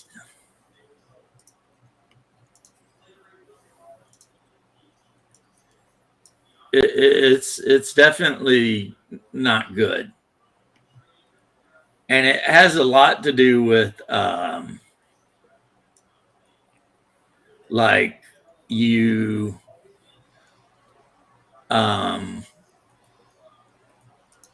okay, come on, is this going to work or not? It has a lot to do with when you and the other opponent hit each other. There's like a good chance that the lance will splinter, and then if you're, unless you're wearing like a frog helmet where you tilt your head back, those slivers can go anywhere, and remove fingers and teeth and eyes, and Are they doing this in full proper armor? yes. Huh. But a lot of your full proper armor that we're talking about, right, is, it's got ice slits, and they might be little ice slits, but guess what? Splinters can be little too and go fast. And the horses are expensive and can get. Which king was it that found that out the hard way? It was one of the French kings. Yeah, he got stabbed through the eyeball. Right through him. Yeah. Split the fucking through his visor. Lodged in his eye, killed him fucking dead. I mean, it's just like, you might say, what are the odds? But apparently not that bad. Or Plus, if you do ultimately it a lot. not that good. Depending on where you're standing, right? Exactly. Yeah, I'm going to stop this because you can't figure it because Boomer. I cannot get this shit to do anything. Boomer. I'm sure you guys saw Fast Getaway, correct? No, I did not. What are you looking for, James? I'll find it and share it. What is it? Dungeon Soup, and it's the one where the barbarian is talking to the lich. Barbarian lich. Dungeon Soup. Immortality killed the lich. Yep, that's the one. Okay, hang on. I'm going to share it with you right now, and I will turn it up nice and loud for everybody. There we go. You can just go ahead and add my screen, and we'll have it. Oh no, Quick Change was the name of the movie I was thinking of. You may have defeated me, hero, but so long as my phylactery remains hidden, I shall simply revive where it lies. The f*** is the matter with you? You already defeated me. I may not be able to finish you for good, but I can stop you from hurting anyone else. But you forget, hero. My undead form will simply regenerate. Which is why at the start of each day, I'll cut off your limbs again. You what? Think I'll cut out that pretty little tongue, too, so you can't cast those pesky spells. And I'll sharpen a pole, stick it up inside you, out through your mouth, and wear you on my back, a wriggling trophy for all to see. What the f***, dude? Okay, here. My false eye. It's my phylactery, you sick f***. Huh? Or maybe I do kill you. Let you rejuvenate inside my bowels, just to know what it feels like. You're a monster. Yum, yum, yum, yum, yum. Yeah, okay. Chaotic neutral or chaotic good barbarian. Yeah, that's time I'm never getting back. Thank you. You didn't like that? No. God, bear. You need to learn to relax and have some fun, my man. I have plenty of fun. I know how to relax. I just didn't think that was funny. I'm sorry. I didn't realize I had to share your humor to be a valuable person. I'm so sorry. Well, Doc, now please, No. please arrange a flogging for me, Doc, because I must do penance and atone. See, now you know. And this won't have to happen again. I have. Next time I'll be like, that's the funniest shit I ever saw in my life.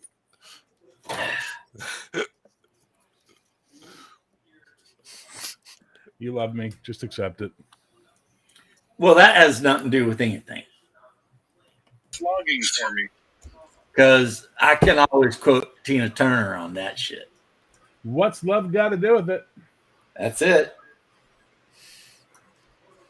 Who needs a heart when a heart can be broken? Oh, the movie I was thinking of was Quick Change.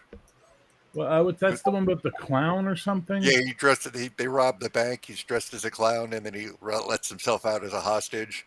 Who's the star of that one? Bill Murray and Gina Davis. I've never seen Randy it. Quaid. Oh, you No, never I saw did it? see it. I just have no memory of it, which probably is for the best. Classic film. My favorite is when they're running away down the street. You see the two Spanish kids with the brooms on the bicycles having the joust. And they have the priest there. Just this random thing happens. And they're just staring, watching like, it's bad luck just seeing something like that. It's kind of shit Hungar and I used to do. That actually happened in one of my superhero campaigns. They were they had a base, and like 3 or 4 of the members were teenagers, and they had robot servants in the base, and they figured out that they could ride the robot servants and have jousting competitions. Well, the 2 adult heroes that were sort of in charge of them were busy plotting the world and what they were going to do and all this stuff. So they're just running around having these fucking jousting competitions. And then at one point, Lady America shows up because she has to deliver something to them, and all she sees is the chaos in these kids. It's just like, what the fuck is wrong with you people? All right, I'm moving in because you needed clearly supervision. They were so proud of themselves as players doing their robot riding jousts. Oh, yeah. You got a game tonight, don't you, Bear? Yes, I do. I wonder what's gonna happen in the game that's coming out tonight. Is this the one with the space Narzies? The space Narzies? Aren't there space Narzies in this game? No, they're just regular Narzies. They're not space Narzies. Oh, I thought they were space Narzies. No, you're in the game that has the aliens. So, okay, here's how it works. Monday night, they fight Nazis. Wednesday night, technically they fight ninjas, but really they just fight themselves, and you know because you're part of that game.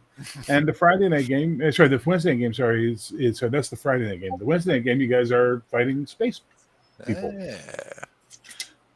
See, 3 different tropes. Nazis, aliens, technically ninjas, but mostly yourselves. What about Nazi alien ninjas? Yeah, you can have fun with that, I suppose. Weirdo.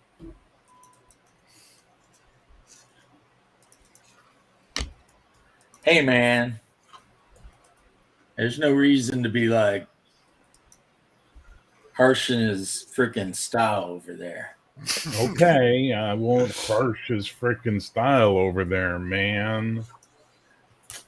I mean, he's just trying to be like imaginative and stuff. Sure thing, dude. I totally feel you. I'm sorry I harshed your buzz, Doc. I'm like a bad man. I will adjust my chakras. That's right. Wow. What the fuck? Are you off your meds? What's going on with you today? No, I took my meds first thing. Okay, just checking. I think it's because you've been alone for too long with hunger earlier. It just did something to your mind. Oh, mind blown. Man, that's called Night Riders, William Sova, and it's actually a really cool film. Together again. Ain't it great to be together again? See, that's me and Hungar. So, hi, Shadow. How are you? Yeah, not too bad. Not too bad. I had some people working on the roof earlier, I would have joined. You the had show. some people working on the roof, so you're in California. We know exactly who those people are. Actually, you're right. I literally had one of those. You had some relatives of your wife working on the roof. Is that what you're trying to tell me? One of those pocket Hercules. The guy was like 5 foot nothing, but just built like a brick shit house.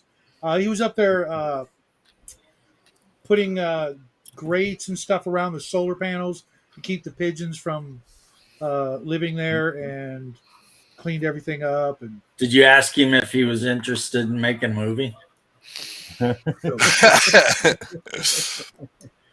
You could call it Run for the Border. Oh, wow. yeah, Bucket Hercules, the fucking. yeah, he was cool. Did a good job. You could be like, And then I showed up and deported him halfway through his work. Oh no, I'm not dumb. I'd wait until he's finished.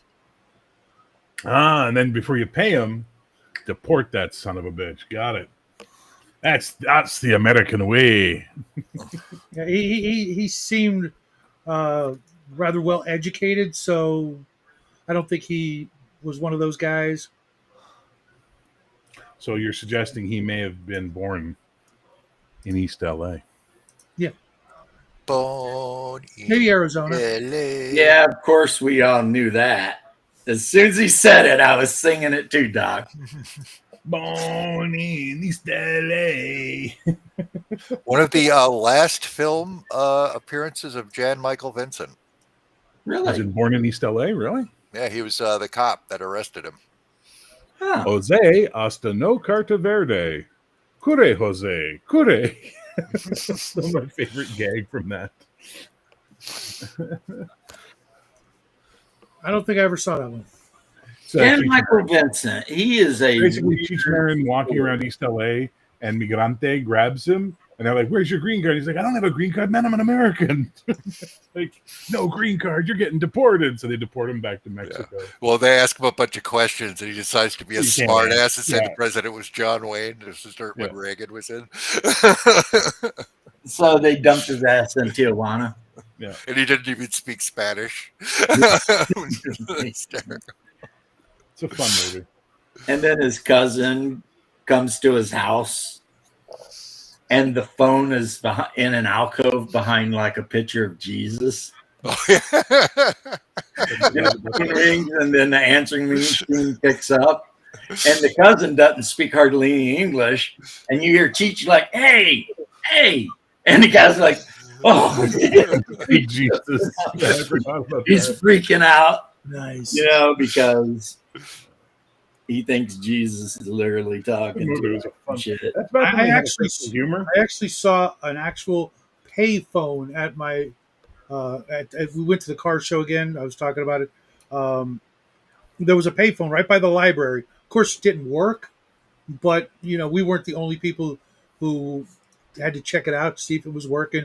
My wife wanted her picture taken next to it, because when's the next time she's going to have that opportunity? And sure enough, half a dozen other people walked up to it, see if it worked. I'm like, all these people, in an emergency situation where they need a payphone, or they just reliving the novelty of having to, drop a quarter in a payphone. They're like the fucking apes at the beginning of 2001: A Space Odyssey, just freaking out.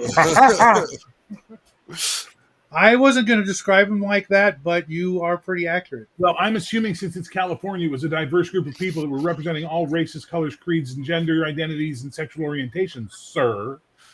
I don't know why you felt the need to make it about one race. Oh no, I wasn't talking Mr. about deporting my roofer. I'm just, there were a couple of different races.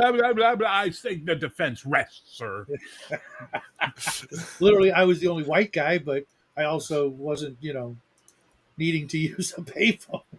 So if I get this correct, Mr. Shadow, if that is your real name, when someone uses the term apes, you never associate white people. Unless you're talking about Ron Perlman. And what color are orcs in your world, sir? They're gray or Gray, sir. Is that just a mixing of all the other colors together into one hodgepodge? yeah. I think that's what color you would for get if sir? you did that. Yeah, I think that's exactly what you'd get. I'd It make was it. kind of a depressing car show too. The Jackie started doing them, in his first year of high school. He's now in his senior year, and each year they've been getting progressively worse because California is losing so many people each year. Yeah, I bet the fucking car shows in Montana are off the hook these days. Right. All the low riders and shit cruising down the street of freaking. There's some beautiful cars. Don't get me wrong, Lincoln, but Nebraska, they're all out there. Pop, pop, pop, pop, pop, pop. The fucking Nebraskans are like, it's an invasion, Ma.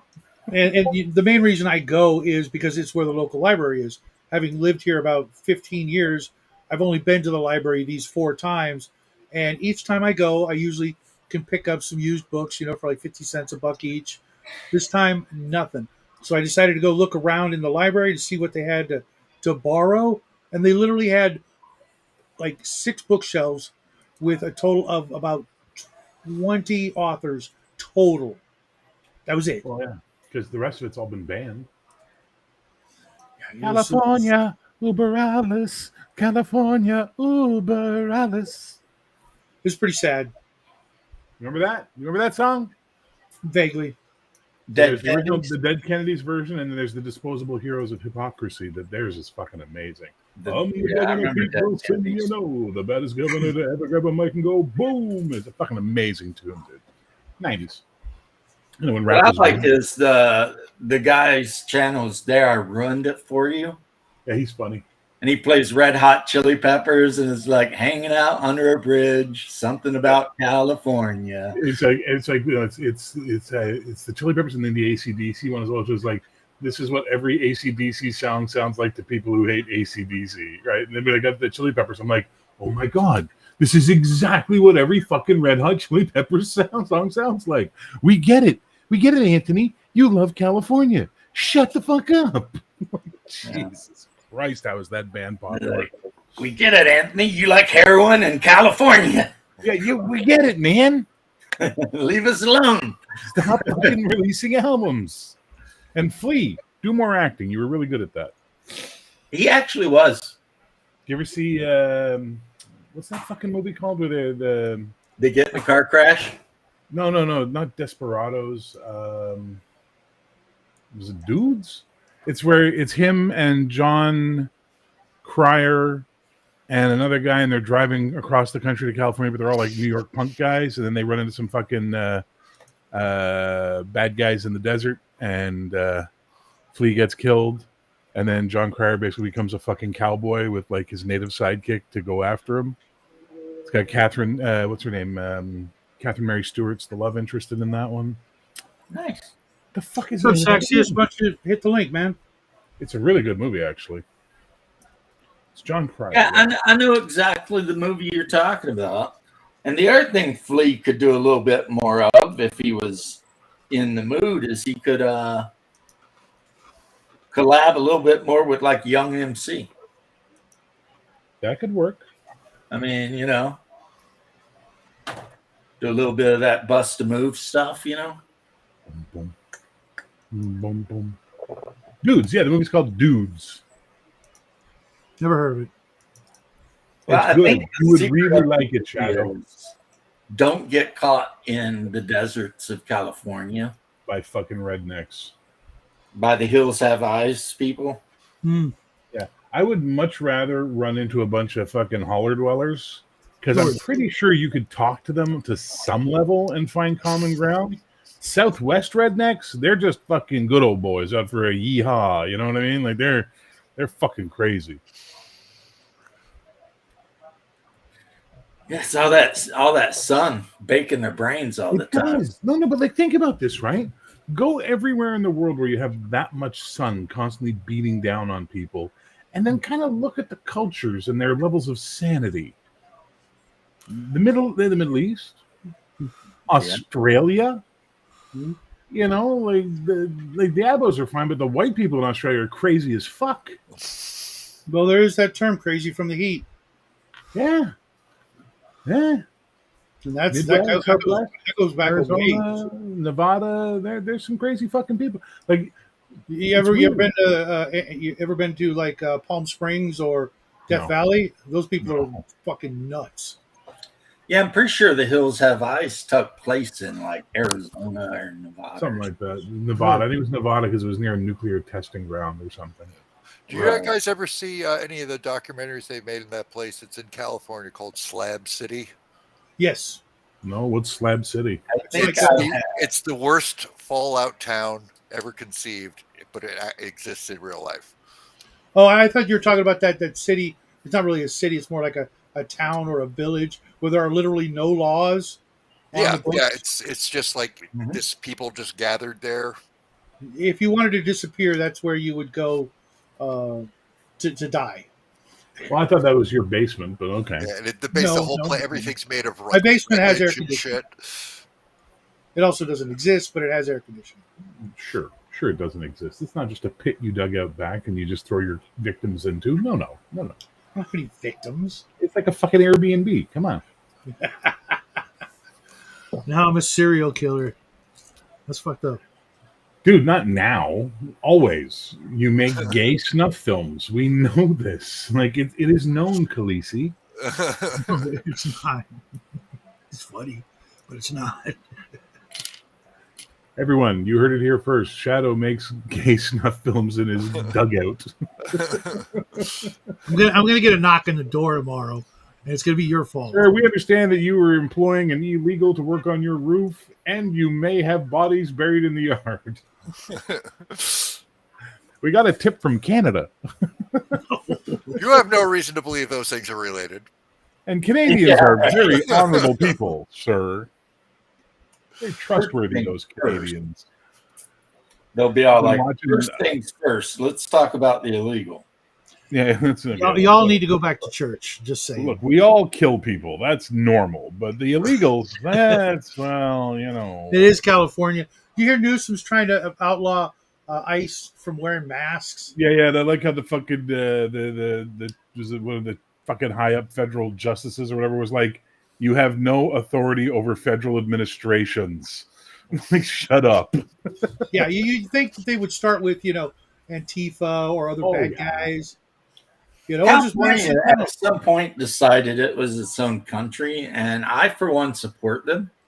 Yeah, well, your economy is going to take a big hit when the third largest economy in the world leaves your country. Yeah, I think it'd be worth it. Fifth. Cheers, James. My favorite thing is Newsom telling that bullshit story where he's like, I went into a restaurant and everyone was very scared. Then they realized who I was, and the workers all came out and started hugging me and thanking me. And then someone responded to his tweet with, and then everyone outside started applauding. Because it was just literally that level of stupid story. Like, fuck that guy. How the fuck can you guys not get a good politician in your fucking state? Because he's mobbed up all the way to the Pelosi's.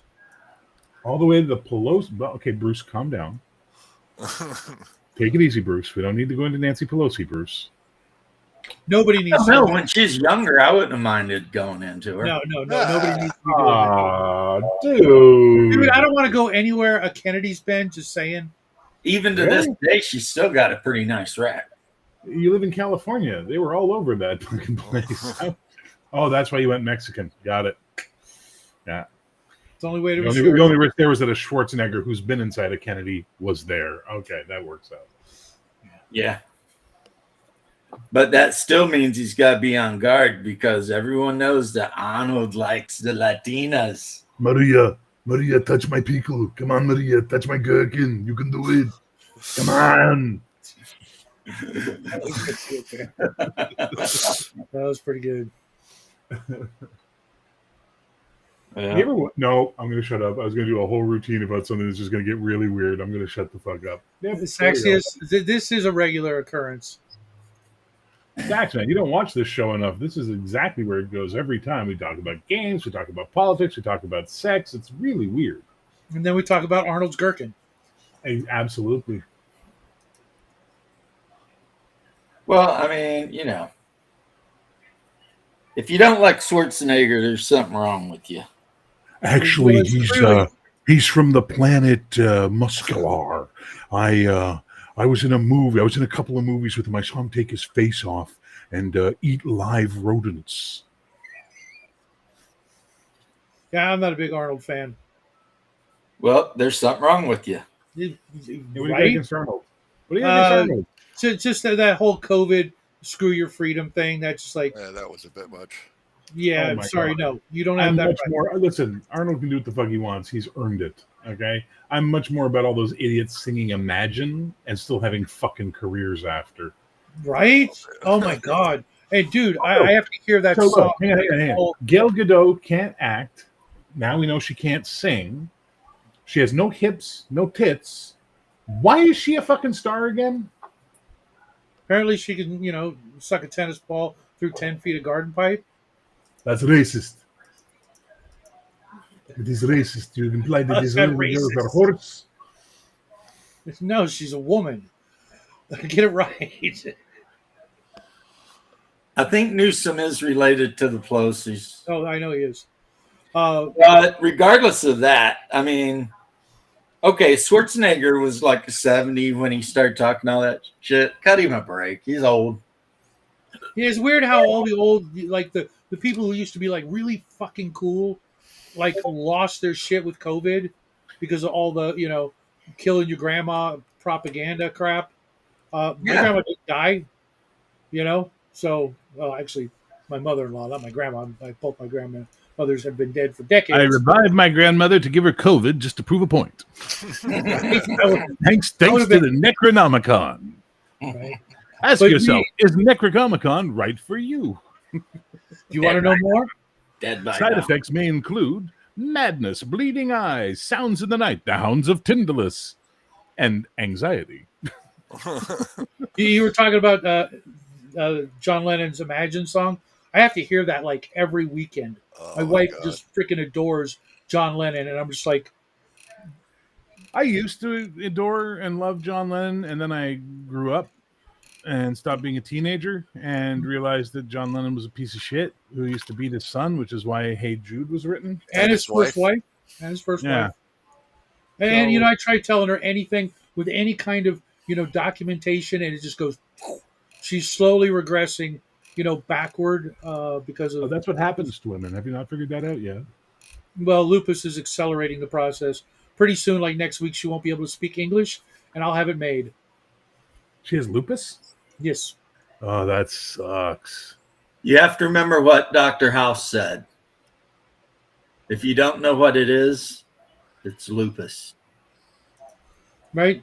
She contracted it roughly the minute Jackie was born. Wow. Yeah. Was it like on sale? Like how the fuck did that It happen? must have been.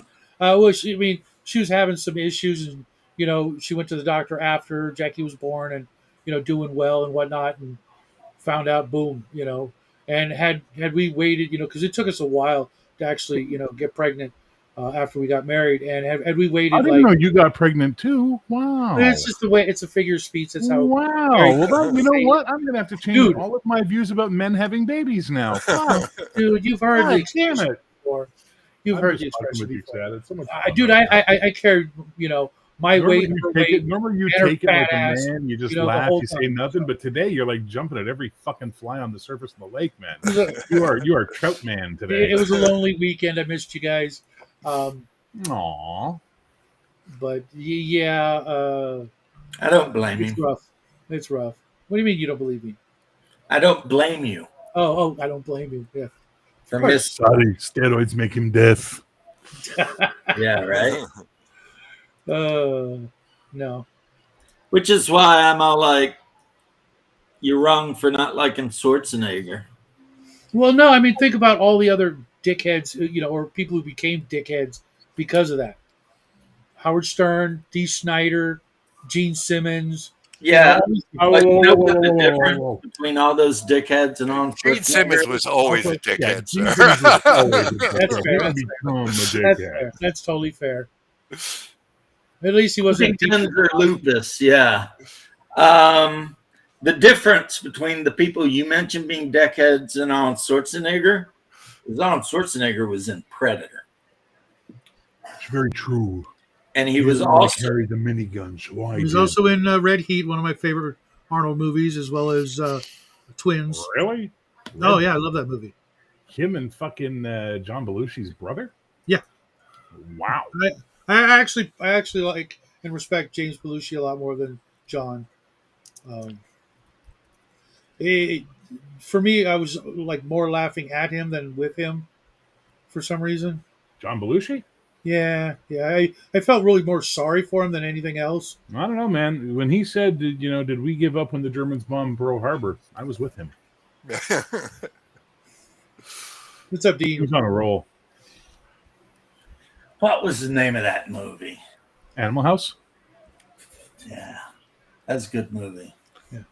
Did we give up when the Germans bombed Pearl Harbor? The Germans? Shh, he's on a roll. Yeah, Did just you guys let ever him go. watch the TV show Animal House with No. what's his Oh, name from I saw Babylon that 5? when it was on. When I was really young. I remember it being Bruce incredibly Boxleitner? not funny. No, the guy who played Veer, Oh, or was that somebody else? D-Day was still in it. The president guy, the skinny blonde guy, was in it, and I think everybody else was new. It didn't last 2 seasons. I I'm don't thinking think. the other Delta chubby- House. Yeah, It was called Delta House? yeah, That one? that's it. Wow, I don't even remember this. No, what's his name was in it? Not Veer. Fuck. Veer was Veer. No, Londo. Fuck, which one was? I haven't seen that. I think it was Veer. Stephen First. Thank you. Wait, someone else talking about Babylon 5? Hell yeah! Up until Firefly came out, it was my favorite sci-fi of all time. Yeah, Bruce McGill was D-Day. Yeah, he's also in Star Trek Voyager. He was the guy from the future. Michelle No, Pfeiffer not was in Londo. it? Not Londo. No, it's Veer. It was Fear, the Veer. moon-faced assassin.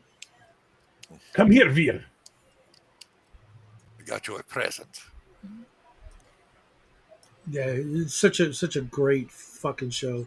You know, I often used to say to Connell, I used to quote Animal House at him. Fat, drunk, and stupid is no way to go through life, son. He's like, I don't drink anymore. Fat and stupid is no way to go through life. He quit drinking? Really? Very rarely drinks now. Really? Why would I need to watch your Babylon 5 retrospective on Wednesday? Oh, Shadow does. Never mind. I'm good. Okay, good. Thank you. Okay, what's the channel name? Or is it just Death Angel Shadow? I like it. It was all sub right after the show. You Just know. One of the worst problems for me is like I loved Babylon 5 when I watched it the first time, and then I went back to rewatch it a couple of years later, and I'm like, I already know everything's going to happen. The mystery is no longer entertaining. It's why you gotta do like I do and wait like a decade. Yeah, I mean, self asphyxiates, you do some brain damage, and then you forget things, I got and then people it's like rediscovering I language. got people for that. I don't need to do that by myself. Go on. I thought the Okay. one season, the Shadow War season, was pretty good. I wasn't impressed by the show otherwise, though. I like the show a lot. I hate that because of the network fucking around, they had to do season 4 and 5 out of order. So when they got to season 4, they told they weren't coming back for season 5, so they did the end of the Shadow War in season 4. And then they were, you're coming back because it's really popular. So then they had to do the Earth War in season 5. But the problem is timeline-wise, they had to have done the fucking Earth War first, so they'd all be united against the Shadows in the final season. And I think Straczynski always said that was the thing that pissed him off the most about it. But I hope the guy doesn't remake it. There's always been talk about remaking it, and I'm like, oh, please don't. No kidding. Death Angels, yeah. Just I'll go over and check it out, and then we can talk later. In season 2, where it starts to get good. Great. Nice, good for you, man. I'm trying to get the boy to watch it, but I know year 1's just going to be a drag for him. Year 1's not so bad. It's a lot easier to watch than year 1 of fucking Stargate. Jesus Christ. Stargate SG-1, I can't get through the first 4 seriously? episodes. Oh, wow, that'll be fun. You're only on season 2. I'm so sorry, Death Angel's Shadow. I apologize. I didn't realize. My sorries. I also, I don't tend to do spoiler warnings on shit that's 30 years old, but hey, hey. Also, by the way, Empire Strikes Back is really going to shock you. Just saying. And you're going to freak out when you find out what Rosebud is. Wow. Also, the Kennedy administration does not end well. We are not going to spoil Last Temptation of Christ for you, though. No. You got to experience that one. You know. Okay, Bear. When you were watching it the first time around, did season 5 seem like it was like a sci-fi mirroring of the Scouring of the Shire?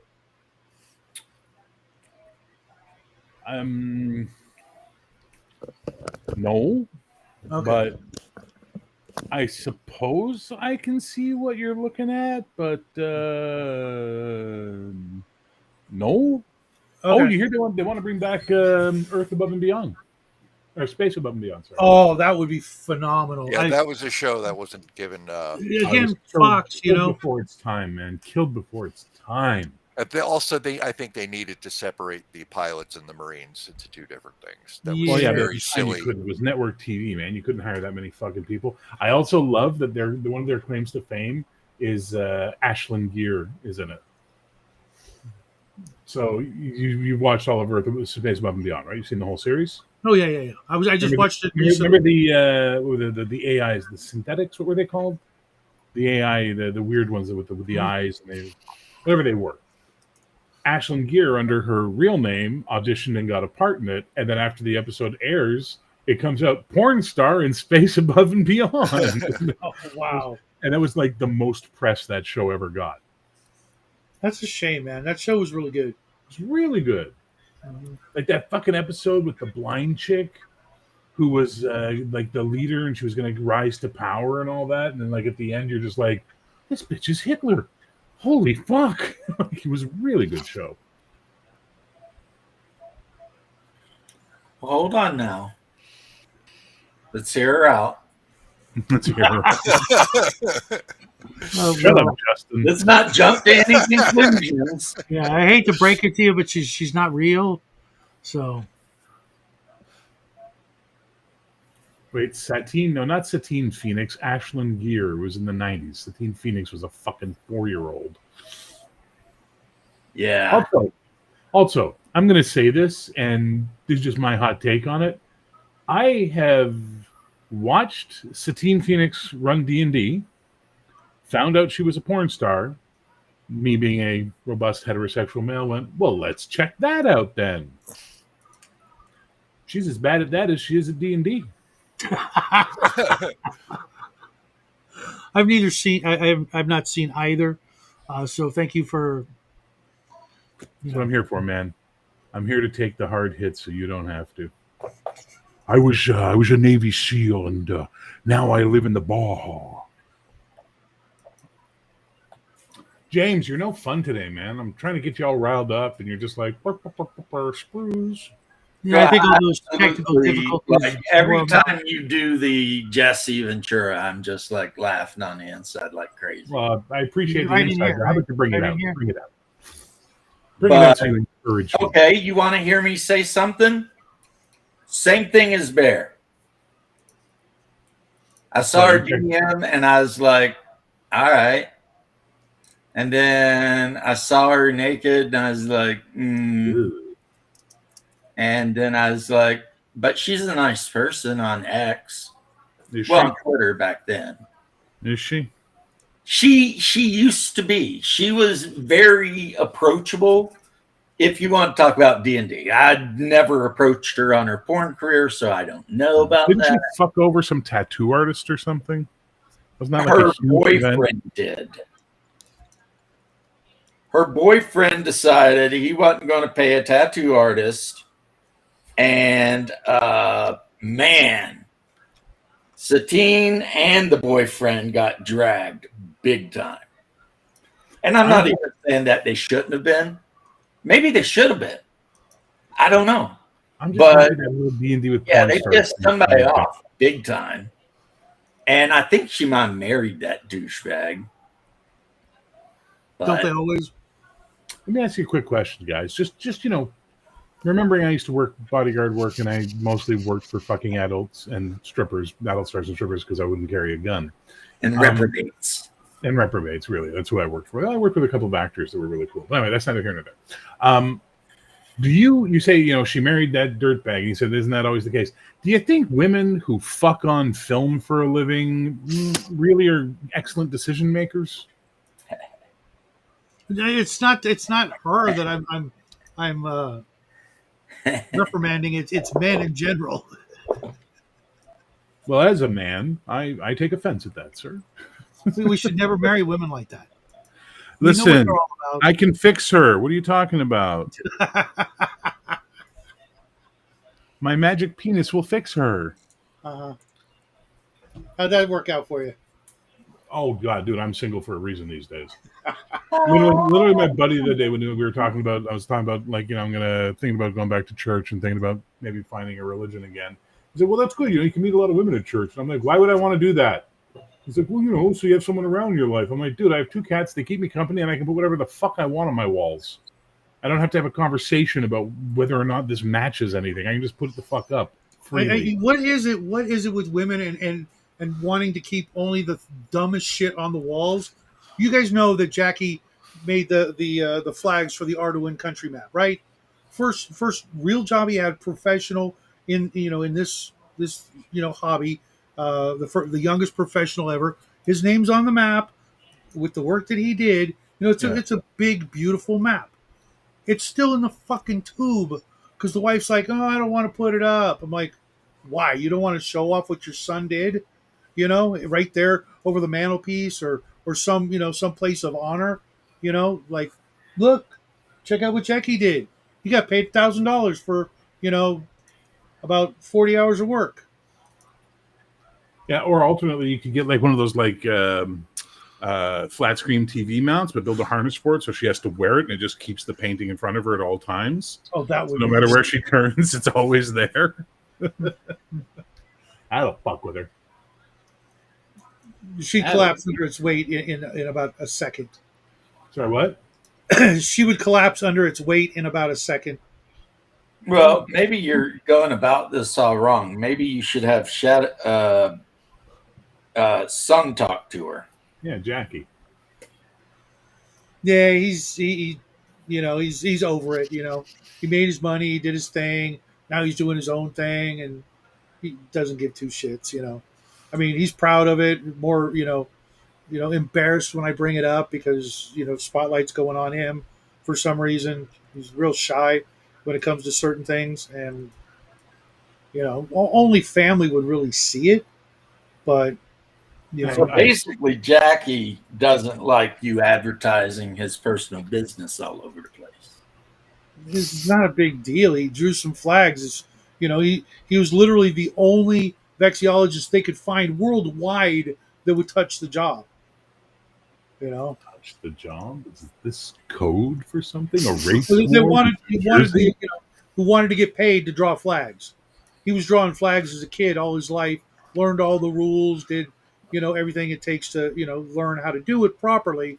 And they asked all these professionals all over the world, hey, we need this done. And they're like, "Oh no, we don't do fantasy. We only do the real thing." And Jackie just happened to be at the right place. What's up? What's up, Dave? Maybe. I think they hired him because he's Mexican and they knew he'd work for like half. Maybe. So he did show them some examples of his work, and Of course, I don't think that actually. I know. Come on. Excellent. So you say you can design the flags. Oh, you're half Mexican. Will you be willing to put the flags up for us as well? Excellent. Right? Nice. Actually, there's one of them that they're probably actually going to get made into like a real flag for conventions. Oh, So that'd be cool. kind of cool. Well, I mean, Jackie's a good kid. Yeah, I'm real proud of him. Yeah. Hopefully, when he gets older, he'll be able to get away from his controlling dad. Yeah, seriously. Yeah. Can find his own identity. Which you would think, other than the military would just control him even more so. But like the offer of going away to college, would appeal to him. He's like, no, I don't want to leave the state. I'm like, what? Fuck, I can't wait I can't leave the state till you leave the state. Don't do this to me. Right? It's like, Jackie, you're killing me, boy. I literally want to get out of here. Yeah, You're he killing me, knows. Smalls. He But knows, your but mom won't let me go until you go. he thinks we can stay here and fix the state, or we shouldn't retreat and shit like that. And I'm like, what do you fucking think we are? You got Jesus in your pocket? Come on, let's see some miracles. Actually, as he pulls out pocket Hercules Jesus. Nice. Uh, I I'm gonna fucking roll today, James. Where's the love, man? Jesus Christ. he's Oh, all I around love the all those Jesus technical thing. difficulties. You know, I worked with a guy for like a year and a half whose name was Jesus, and I never called him Jesus once. So when I was doing my comic, one of the artists, our first artist, was essentially a drunk reprobate that we had to fire, and we suddenly didn't have an artist. So a buddy of mine recommended me this Mexican artist named Jesus Morales, and I got to announce to all the people, "Hey, Jesus is saving my comic." Yeah, Cool. that probably went over like a lead balloon. Actually, no, it was actually very well. He loved it. He was like, "That's funny." No, I meant with your audience. Oh, they didn't give a fuck, dude. Well, I mean, One thing I've learned about fucking crowdfunding, having done it now 3 times, no one reads the updates. No one. so who would be offended that some guy named Jesus is working on a comic? I mean, who cares? I mean, it's not blasphemy because his name actually is in the Greek or English Jesus.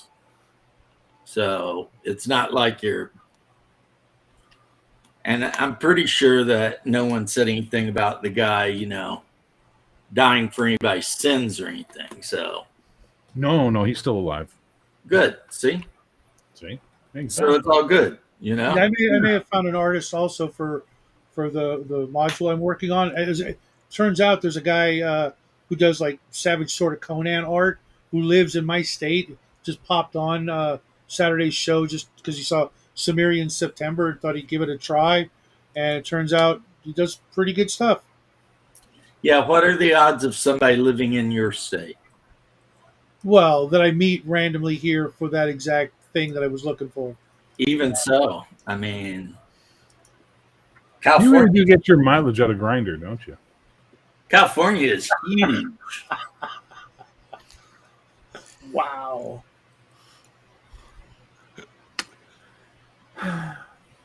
Man. That's kind of cool, Daryl. You should see if he can make you, more joke coins. Mm. Like a roll of like 2-cent coins. So you can, anyways. They don't like when you go to the bank and you try to cash a check and you tell them you want nickels. Hey, or ones. But one thing I learned from watching Metalocalypse is nickels is money too, guys. Remember when they hired Pickles to promote nickels? Come on, you douchebag. Nickels are money too. And then Toki got diabetes and he's complaining that they don't make candy flavored insulin. What are you talking about? Metalocalypse. Oh, That's never watched it. Sorry. Might be a little bit Lovecraftian for you. Oh, because I clearly hate Lovecraft. It's a weird show about a rock band. Have you? Yeah, it's a rock band that may cause or prevent the destruction of all humanity. Rise. Yeah, I'm not 100% sure.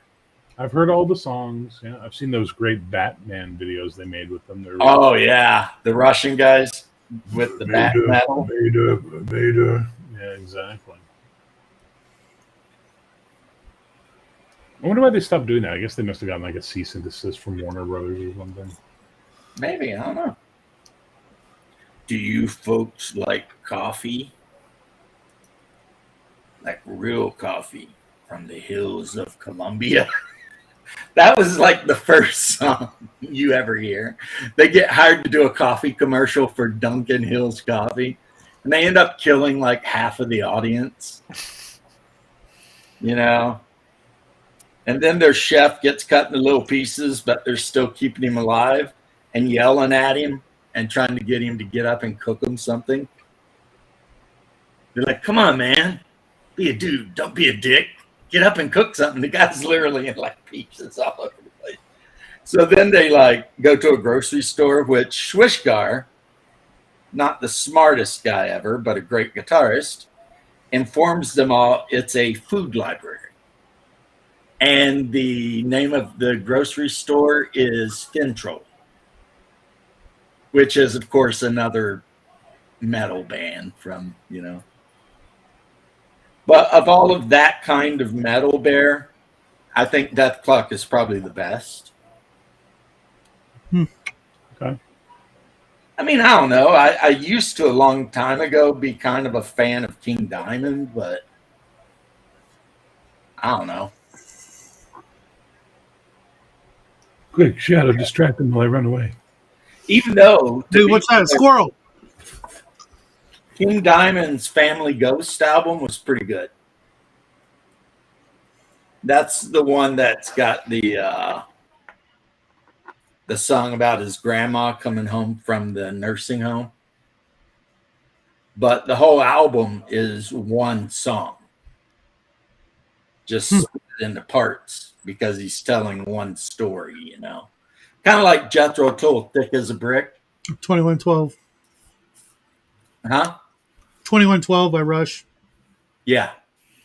They're like Misplaced Childhood by Umbrella.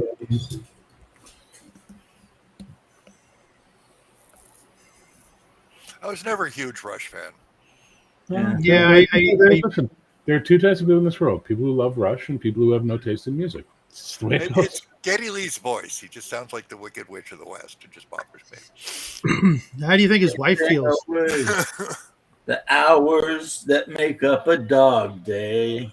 Dun, dun, Yeah, they had some good stuff up until I want to say like Power Windows or Hold Your Fire.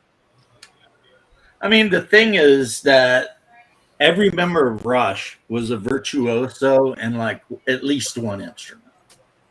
And Geddy Lee, yeah, he sounds weird, but whatever. I mean, he made it work.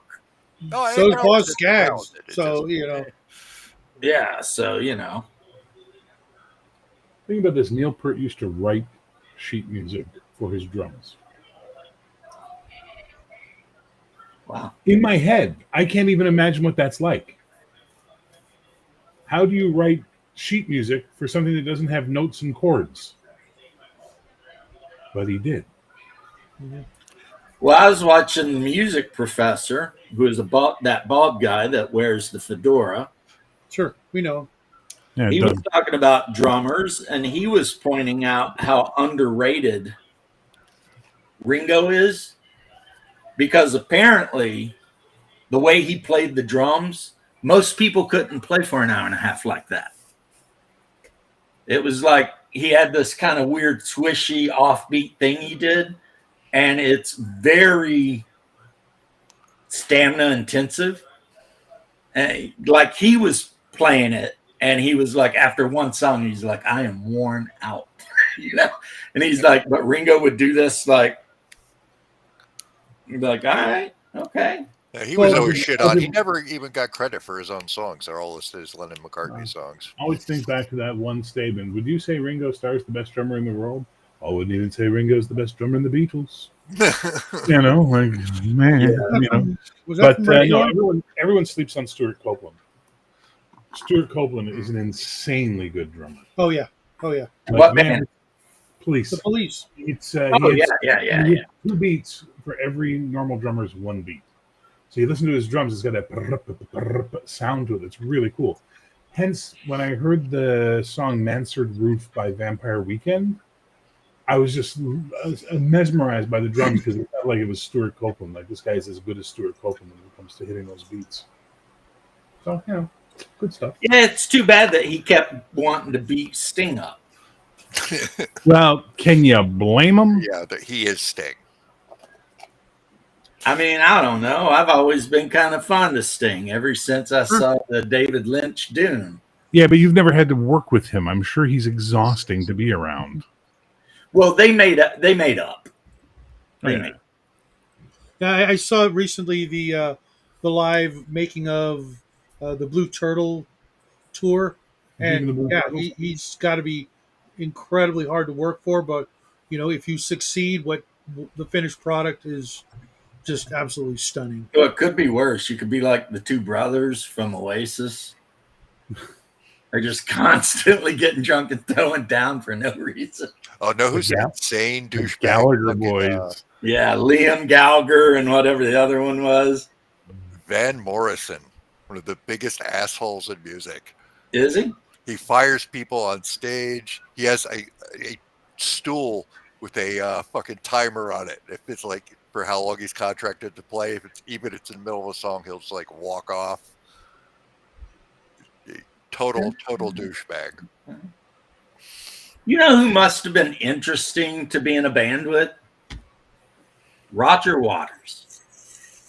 He strikes me as one of the biggest douchebags ever in music. Well, he's schizophrenic. Everyone who worked with him hates his fucking guts. It's not even like, oh, they don't like it. Like everybody he knows wants to kill that man.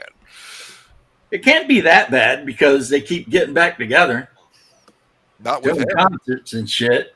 They did what? They did Live Aid, but they haven't done anything since that, have they? Yeah. Yep. And that was like some of the. Did you see the Live Aid when he went to put his arms around them and they both immediately fucking like walked away from him? Well, apparently he is legit crazy though. Speaking of crazy, I bet Peter Gabriel would have been fun to work with or around for a short period of time, and then no thanks. The thing you have to understand about Peter Gabriel compared to like anyone else in Genesis is Peter Gabriel was an artiste. The rest of them in Genesis, they were just trying to do pop music. They didn't get it.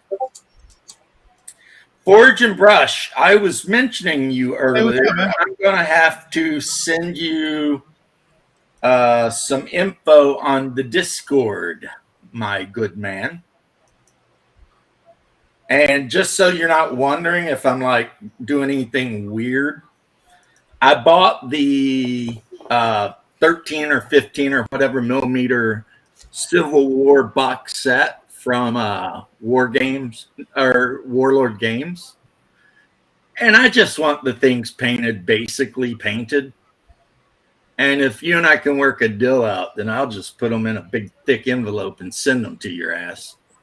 But I will have to admit, there are a shit ton of them. Like literally there's like 1,000 figures. But I mean, most of them are on one strip though. And I see the way you paint those Napoleonics. I'm not looking for that. I'm looking for, baby blue pants, maybe a dark blue shell coat or gray, and a matching hat. And I'd be pretty happy, But we'll have to talk about that privately or something. But Hey, Fritz, what time is your show? Your regular show? So we can check you out. I'll send you details. I'll even send you like a link to the thing I'm talking about if you don't know what I'm talking about.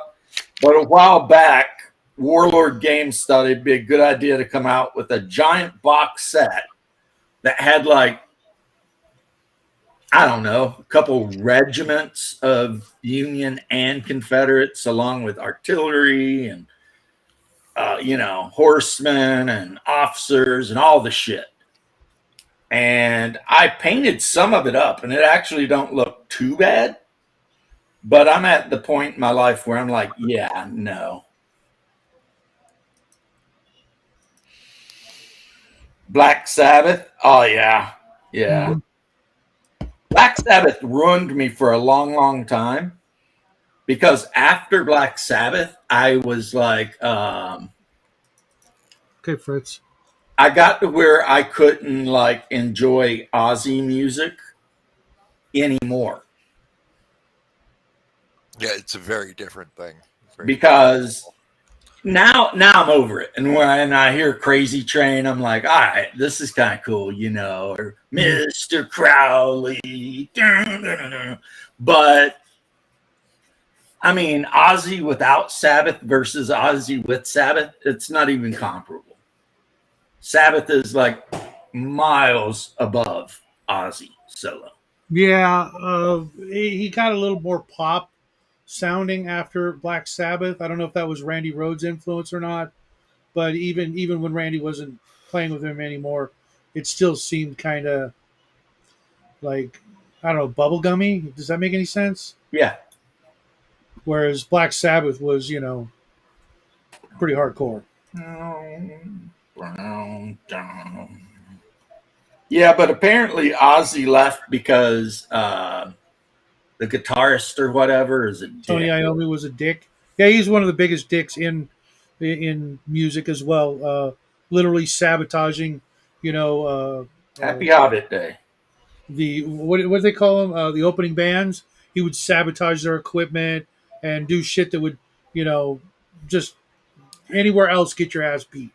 What's up, Coco? Well, he Was evil. supposedly is also the reason Dio left. Because when Dio stepped in to be the lead singer of Black Sabbath, he couldn't stand that guy either. He's like, nah. And Dio's a little guy. So if you're, a normal sized dude and you're picking on Dio, it's like, what's wrong with you? That dude's like 5'4". If that. But apparently Iommi was a dick. Just a straight up asshole. Mm-hmm. And it's sad, because yeah. But people are people. What are you going to do? yeah. But when I was a kid, Field carry was the answer. Man, I loved myself some Coco Beware. What up, Coco?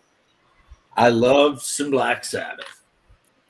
Yeah, And I don't even think I own any Black Sabbath that now. everybody listens to. I actually like the good Black Sabbath songs, like "Children of the Grave," "Space Caravan," Planet Caravan. Yeah, you know what I mean, though. That's one of my favorites. Yeah. One of my least favorite Sabbath songs ever is "War Pigs." Iron Man's up there with songs I never need to hear Iron again. Man as well. Just burn out, Like burn out on it. It's like, come on, guys.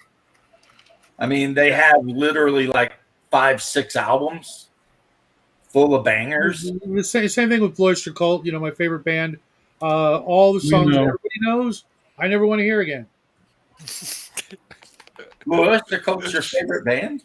Oh yeah. Yeah, it's also his favorite bar. All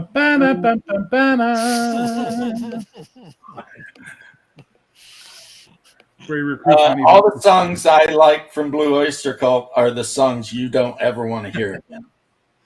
You mean El Jaguar? There's Socha. Yeah, he that's his new nickname. I think Abraham's a decent fella, but he does need to like clean the mirror and take a good hard look at himself, and maybe get a shirt with sleeves. But he's a decent guy, but what are you gonna do? Actually, I think "Burning for You" might be their best song. I actually got to see them as a Soft White Underbelly at a bar in Daytona Beach. Yeah, I've done that as well. The Coach House, I think it was. I've seen a bunch of times. They played literally when I moved in here. There's this park about 2 blocks away. They played at this park, and it was Jackie's first concert. He was like 3 or 4 years old, and of course, by that time he already loved the song Godzilla because he was a kid, So we all had a good time, except me, because I was like sick as a dog, and they were right there. I could have like walked up and talked to them, and I'm like, if I shake their hands, they're going to get on the bus and have the flu. So I saw their lead singer like 3 days ago. Eric Bloom. Mm-hmm. Where'd you see him? Well, my wife took me out to get a Butterburger at Culver's, and he's the guy that brought our food around to the window. Nice. There's a joke I heard years ago where someone was talking about the guy who played Radar on Gary Burdoff. Gary Burdoff. He goes, I met Gary Burdoff, and he told me that Alan Alda is such a stickler for realism while they were shooting MASH. They actually had to use real animal blood for all of the surgery scenes so it would have the proper consistency. I said, that's great. Where's my fucking burger? So there you go. He was another asshole. No, apparently he was a real piece of work. Yeah. Which Alan Alda? No. Gary Burdoff. Oh, was he? Alan Alda, just a Pretentious wacky prick. guy, just a California guy. That's wild. That's great. That's wacky. I love it. It's great. Fuck that guy. Which is funny because Larry Linville, the guy who played Major Burns, was actually the nicest guy on set. Frank Burns eats worms. Yep. And because of that role, he never really got any more work. The same with Gary Burghoff, though, too. Hell, most of those people never worked again, did they? What am I thinking? Alan Alda. Right. But that's kind of usually always the case with the lead role. That person will Surrender pronto or we'll level Toronto. Who Well, says the one that? guy who played Alan Trevor Alda John says that became like a lawyer. in that fucking movie you guys all love, Canadian Bacon. Oh, yeah. I've never seen it. John Candy's in it. He's so great. He plays an American. It's so fun. Yeah, it's just like another good one. If you ever get a chance to see it, is Kentucky Fried Movie. Yeah. Well, I used to Loretta watch that Swit movie did every work Friday. with it. You guys remember Tower Records? Yep. We had a friend who ran the local Tower Records, and he would close up. So every Friday night, we'd show up at the Tower Records, and he'd close up, and we'd stay there for another 4 hours, getting high, watching movies, and that was always one of the movies we'd watch. I don't know why.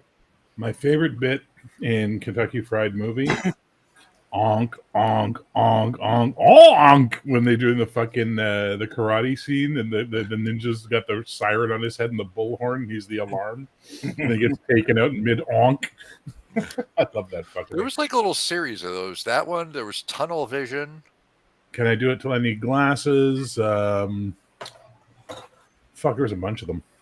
Yeah. Amazon, and my favorite is Amazon Women on the Moon. I think I saw that one just a while ago. That's so Yeah, fucking why good. not, right? I really like Tunnel Vision because it had Billy Jack in the Land of Oz. And I had just seen those movies as a kid, so that made me laugh like crazy. I mean,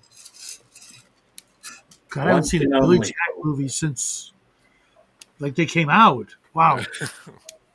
They were on HBO a lot when I was a kid. Hey, Beastmaster's on. Yeah. Let's flip we it over gotta to what's watch happening it on the at least Beastmaster till the occasion. one bath scene. That's Sorry? kind of a rule, right? The bath scene? No, you don't remember bath scene? Really? I haven't seen Kentucky Fried Movie since college, man. Yeah, it's basically he sneaks up on Tigra or whatever her name Yeah, is. Beastmaster. Oh, you mean Oh, you're talking about Beastmaster? Yeah, no, the Tanya Oh, yeah. Roberts taking the skinny dipping. Yeah. yeah, that's the best part of the movie. Not to speak ill of the dead. I heard some stories about what a bitch she was to work with. Oh, damn. Apparently, she was not like a good woman. She would Really? she would find someone on the production, either the lead actor or the director or someone, wrap them around her finger for production, get everything she wanted, and then break up with them by the end of it. And make them fall in love with her and then devastate them at the end. She was kind of famous for doing that shit. Really, I've been trying to find. Was it Sheena of the Jungle? She looks smoking Sheena. hot in that one. It's a good movie. Yeah, I loved her on that 70s show. right. She was so good and still hot. Yep. Well, Who was she on that 70s show? She was Donna's mother. Oh, right. She was blonde, though. Mm-hmm. Oh, okay, yeah, She was yeah. also blonde in Sheena, Yeah. and she wasn't a natural redhead. So, Yeah. first place we all saw her was Charlie's Angels. The original one? Yeah, she was in there. She was the replacement for Farrah Fawcett, I think. Oh. It's not a bad I choice. saw that when I was so young. I was in remember love with nothing about Farrah. Dragon Oh my Slayer. god, Jacqueline Smith. Oof. I love Dragon Slayer is awesome, dude. Yeah, Dragon Slayer. I watched that recently. For I a Disney found it on, movie, it's dark as on shit. YouTube. Oh yeah, I mean, people are getting ate and tore up. And, Well, I've only seen it once. That was when it first came out, and I haven't had the opportunity to see it again. Yeah, the dragon looks 10 times better than the one in the freaking Hobbit. Smaug. This was all practical. They actually built the thing. yeah. Schmaug. It's a very good movie, Dragon Slayer. Yeah, but I'll still never fucking figure out how that guy was able to release an RPG called Dragon Slayer with a font that looks almost identical to the movie font and not get fucking sued into oblivion. Disney. I'll ask Bubba. He's like the expert. Bubba. He seems to be the expert on that game. That was the one that was looked like a cartoon. Huh? The Dragon What? Slayer, the video game.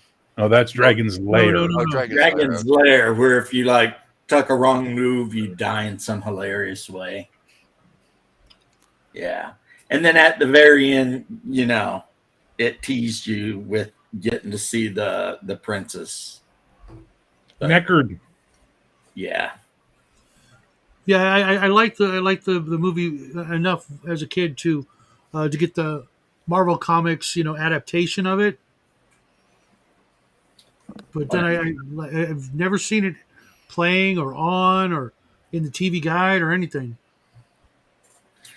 Well, I mean, when we were kids, Shadow, that was not made yet.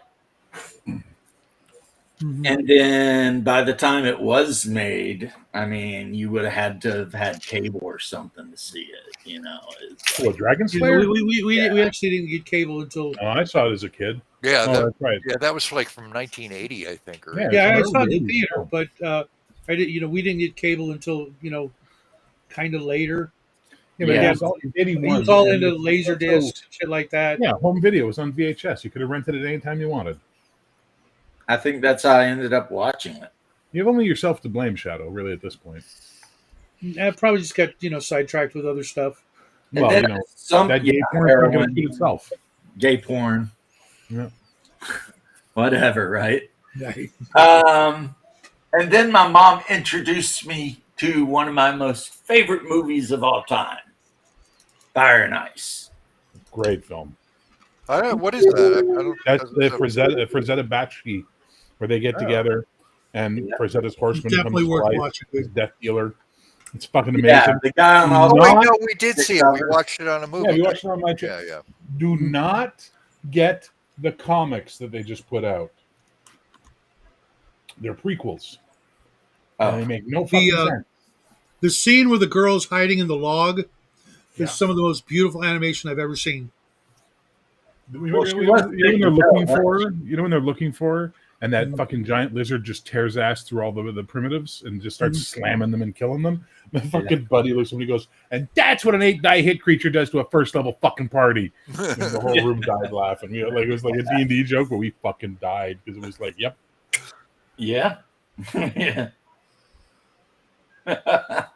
Hunker used to get so mad at me because the freaking subhuman that reaches his hand in the log and gets the weird bug on him. Yeah. I always told Hunker that he looked like that guy. And Hunker was not happy about it. He's like, why are you so mean? I'd be like, I don't know. Why are you so ugly? Yeah, why do you look like a subhuman? Right? And there were hobgoblins in that movie too because they stole Princess Tigra. Yep. The orange skin. If you read the prequel comic, what's his name? Dar's Beastmaster, the main guy, the blonde guy. He knows the witch and has encounters with her, which makes no sense because he doesn't know who the fuck she is when she comes across her in the movie. But worse yet, Tigra's mother is a jungle woman, and she spends lots of time running around the jungle with her mother, learning how to be a badass boss bitch. Really? Because she's kind of a pussy at the start of that film. You know, like what the fuck? Like, why must they ruin things when they do this? Why? Well, because they're evil and they can't create; they can only destroy and corrupt. I mean, Tigra was already badass enough. I mean, yeah, she didn't need to be some crazy jungle, fucking warrior queen. Like she was making it happen when she needed to. Hey, man, she helped him catch that pig. She helped him catch the pig. She did a seductive dance to the subhumans to get them all effed up so that, she could escape. I mean, honestly, she was kicking ass for a princess. Is Conan the Destroyer worth watching? Absolutely, Sacha. Is it as good as the first one? No. It's different. Is it like a D&D game in the fact that it's a group of characters going on an adventure? Yes. Yeah. Okay, I got the best description for you. Conan the Barbarian is like a really intense Savage Swords of Conan story. All right, like it's got all the depth, but it goes a little deeper. It's really kind of cool. Conan the Destroyer is like a Conan the Barbarian comic from Marvel. And it has Kareem Abdul-Jabbar in it. No, it's not Kareem Abdul-Jabbar. Who is that? It's Wilt Chamberlain. Yeah. Wilt Chamberlain, yeah. Me and my buddy, of course, are making fun of the movie while we're watching it one time because he helps the princess now, and he fucked her. And then Grace Jones and he fucked her. We just keep going on about Wilt Chamberlain. Oh, don't let him touch you, Arnold. He's gonna fuck you. It's Wilt Chamberlain. Yeah, I don't know if Grace Jones could have handled Wilt Chamberlain. She was hot in that movie. I'm sorry. Grace Jones though is she's like my one, sort of. I don't normally. I'm not. It's not because I just don't normally find black women that attractive. It's not a thing for me. I don't have that jungle. You don't have that fetish. But Grace Jones, man, she's my one get out of jail free card on that one for sure. Well, I mean, where I saw her first, obviously. A View to a Kill. Oh, really? I was already a fan of her music. Slave to the Rhythm. I never heard of any of that. Yeah, she was just kind of scary to me. There've been plenty of. Yeah, well, I'm a big boy, and for some reason my dick likes being scared. I don't know. No, I mean her face. It was just like the crazier the bitch is, the more I'm in. I can fix her. You know what? The books are a million times better. So, that's a great question. Other than me, and probably Doc, because I think he watched it on my channel. Who's seen Rock and Rule? I have. Such a good movie. Yeah. No, never. Canadian if we're talking about Bakshi type comic cartoon. Maybe okay. If it's an animated, I might have seen it. It's post-nuclear apocalypse. All the pets and animals have become sentient and humanoid, and it's about a band. And there's this evil overlord, rockstar Mock, who's like a cross between Bowie and fucking Jagger. And his songs are done by Iggy Pop and Lou Reed, which is really weird. And he's looking to find the one voice that can open the key and bring the demon and give him power. It's a great fucking movie, dude. It's great. The books are different than the movies, and they are amazing. Yes. But go into the movies just expecting to see a big Arnold Schwarzenegger, they call Conan, doing some crazy shit with a little Hawaiian guy at his side. Yes. And Mako. And Mako, yeah. And if you do, or Mako, you're right, it's Japanese. And if you go into it just looking to be entertained, then you'll love it. And if you go into it, take it apart because it's not exactly like some book R.E. Howard wrote, you're going to be pissed. But you know what? You can enjoy both. Two things can be true. My approach to the Conan movie is it's a fantastic portrayal of the Hibernian age about a completely different guy who also happens to be named Conan. The Hibernian age? So it's like Scotland? Yeah, that's how I put it as well. Hibernia was Ireland, the land of warrior. You're right. My bad. Alba is Scotland. Yeah, Alba. The land of Picts that got And wiped actually, by the you Irish. say it wrong. It's not Alba, it's Alaba. Yeah, It's but so then they weird. got wiped out by the Irish, so who cares? You want to stay? Come on. Yeah, but the books are really good. Red Nels is amazing. Phoenix on the Sword is amazing. I'm sick of the Frost Giant's Daughter. I've seen too many adaptations of it. I'm like, Which one? Frost Giant's Daughter. It's really Oh yeah, short, I too. just It's like did a review of it.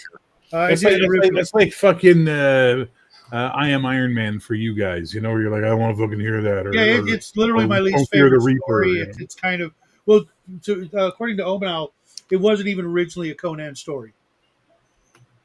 So Was it King Cole? no, it was somebody else. I forget who. It's a really weird Solomon Kane story. The Solomon Kane stories were all a little weird. Yeah, but that would have been above and beyond. Solomon Kane wandering the Arctic and encountering a bunch. He wasn't really a pit fighting slave, Daryl. Not according to the books. Did you guys read the French, the Sumerian comics? Yep. I own it. I've heard they're excellent, though. They're really well done.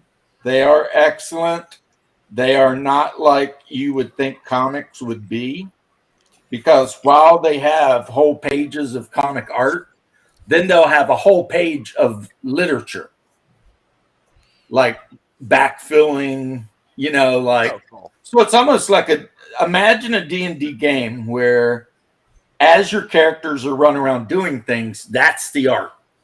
But then when the DM between the action starts explaining stuff, that's like that page. Yeah. And, you know, other than the Japanese, the only people making decent comics, and I've said this multiple times and I stand by it, is the French. Well, I'm going to stop you on that. You ever see the Dark Horse Conan with Carrie Nord doing the pencils? Yeah, the one they want $100 and something bucks for the first thing. Yeah, so I've never seen that. Well, I can get you the digital files if you want them. I have them. But I mean, it came out, it sold out, and then it immediately jumped through the roof, and it was just really like, good. They're really good. The art is amazing. It was like nice. The wraparound story is very cool. That they like. It's the sorcerer in the future who serves the prince. You know, oh prince, blah blah blah blah blah, and he's reading him the Nemedian Chronicles because he insists on hearing about them because they find this like crushed temple. Like he's basically visiting these Northlands that he now controls because his father has conquered them. So he has to learn about them, and they find this fucking temple or something, and like there's a statue of Conan as King Conan that's toppled over, and he's like, what is this? Who is this? This looks interesting. So he makes him read the Nemedian Chronicles to him, so you get the stories in order, and then you find out about halfway through it's Amonset. So that's fucking cool. If you have the files, I'd love to see those. Absolutely. Remind me on Discord. Here's the thing, and I've got the full collection of R.E. Howard Conan, and I've read it all. And I believe at my last count, there's 3 or 4 origin stories for Conan. In one of them, when he turns 16, he just leaves home and becomes a raider. Yeah. Which a bunch of Banner and Asgardians. Well, he fights when he's a teenager when Aquilonia tries to invade Samaria. Fort starts with a B. Britonia? No. Britonia. It's like Borasco. And he is the guy who climbs up and lowers the drawbridge. He was like 14. But then there's other stories of him being enslaved. There's stories of him. Which books are you talking about? Huh? Which books are you talking about? The R.E. Howard books. The Gnome Press? I'm talking about, I don't know, actually. They recently come out and they're R.E. Howard. And they're in a, like that. Okay. Because this isn't, I haven't read this one yet, but I think, I'm sorry to cut you off, Shadow. I am. But I got overexcited. I think it's possible that R.E. Howard left Conan's true origin kind of ambiguous because it's kind of cool. Yeah, he did that a lot. You never really know where Solomon came from. You know that he was a captain of a ship at some point. Apparently a pirate and a really bad guy until he. Yeah, but they never really get into it. Because these are this is the closest thing you're going to find to the most accurate uh, Robert E. Howard stuff. Everything else has been edited to shit, and I just don't trust anything else. These Yeah, are but what I'm saying is Robert E. Howard himself leaves the actual everything about Conan a little ambiguous. not Everything you know about Conan is someone else telling you about Conan. well, yeah, but I think it's pretty well documented. His first, Plus, Beyond the Thunder River was a badass story. I love that one. That's my his first favorite. adventures, his first chronological adventures, leaving Samaria, fighting against the Aesir, I think it was, or going into civilization. It's all pretty well, you know, documented. You got to be careful because there's a lot of Conan works that you think are, you know, pure Robert E. Howard, but more often than not, it's Lynn Carter and Sprague de Camp, like making shit up out of nowhere or out of notes that nobody else ever saw. See, I don't have to be careful because I don't care that much. Yeah. No, who wrote actually some really good pastiche Conan was Robert Jordan. Yeah. I'll think about it when I've read everything else there is to read. Well, Robert Jordan is a good writer, and he did an okay job. I mean, and he did a pretty good job, you know. But the thing is, okay, let's talk a little bit about this. Conan doesn't go to fight the Aesir when he's 16. He joins a warband of them, and they go around raiding and pillaging and shit. Okay. And then, before he's even 18 or 19, he found his way to the city of Zamboula, where he goes in and the Wizard's Tower. Yeah, that's where Tower of the Elephant, one of the early. Exactly. He was really young. And I mean, so trying to put together the chronological life of Conan is not easy. No, I've got it already done. I mean, that guy got around, yeah, but you got it done. That don't mean it's right. Well, I didn't write it. It was written by. It's the first printing of Conan outside of Weird Fantasy magazine. And I'm telling you, R.E. Howard himself was what do they call it? He was not a reliable narrator. No, he was not. Well, I don't know about a reliable narrator. He was just not concerned with chronicling it in order. He wrote it out of order. Yeah, he wasn't trying to write Lord of the Rings. He was trying to write little short stories about a badass guy named Conan. Sure. Yeah. He only wrote one actual novel, and that was very, he stole a bunch of stuff from other stories he had written. Conan the Conqueror or the Hour of the Dragon. Same thing. Yeah. He took a lot of stuff from different stories and then of course he was hanging out with Clark Ashton Smith. He was hanging out, or at least talking to H.P. Lovecraft a lot. So I mean, the guy had a wild collection of fellow writers for friends, and plus he owned a sword and liked the sword fight, practice. And he also adventured around his Texas spread a little bit, and also may have been really crazy. No, he was absolutely had a lot of issues. He should have literally been allowed to date, instead of constantly taking care of his mom. Well, I mean,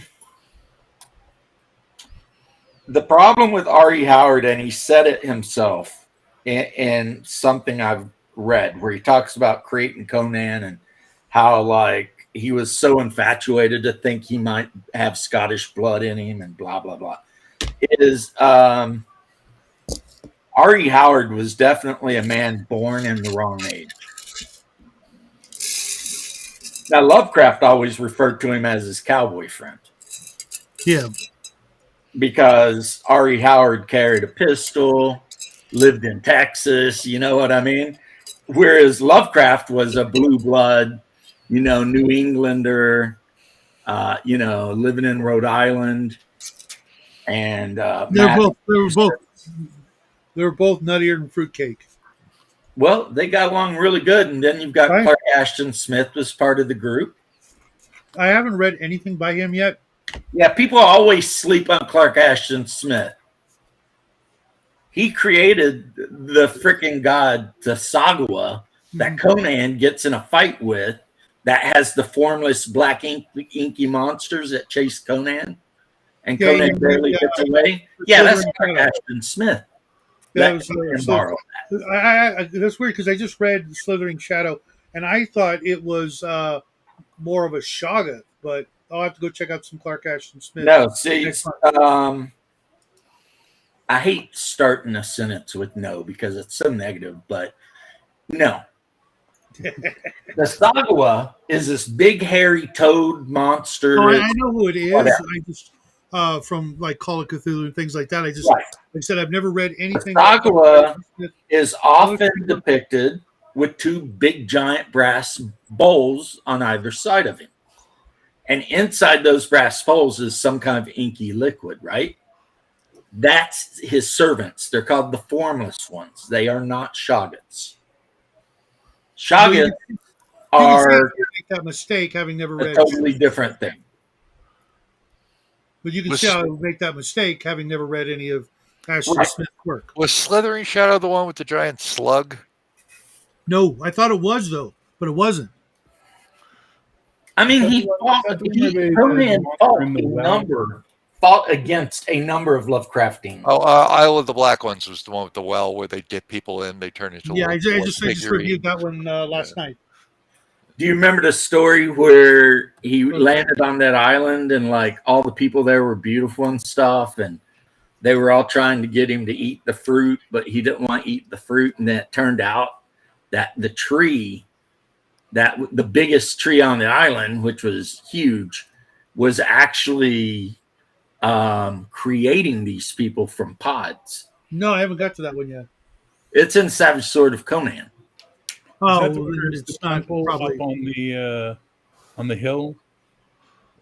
What's that? That's the one with the temple on the hill where they go to they're in the jungle, and then it's fuck. I'm trying to remember which one this is now. Jesus, is that the one with the like people that it's are a Belit story, right? Like she's in it. What's her name?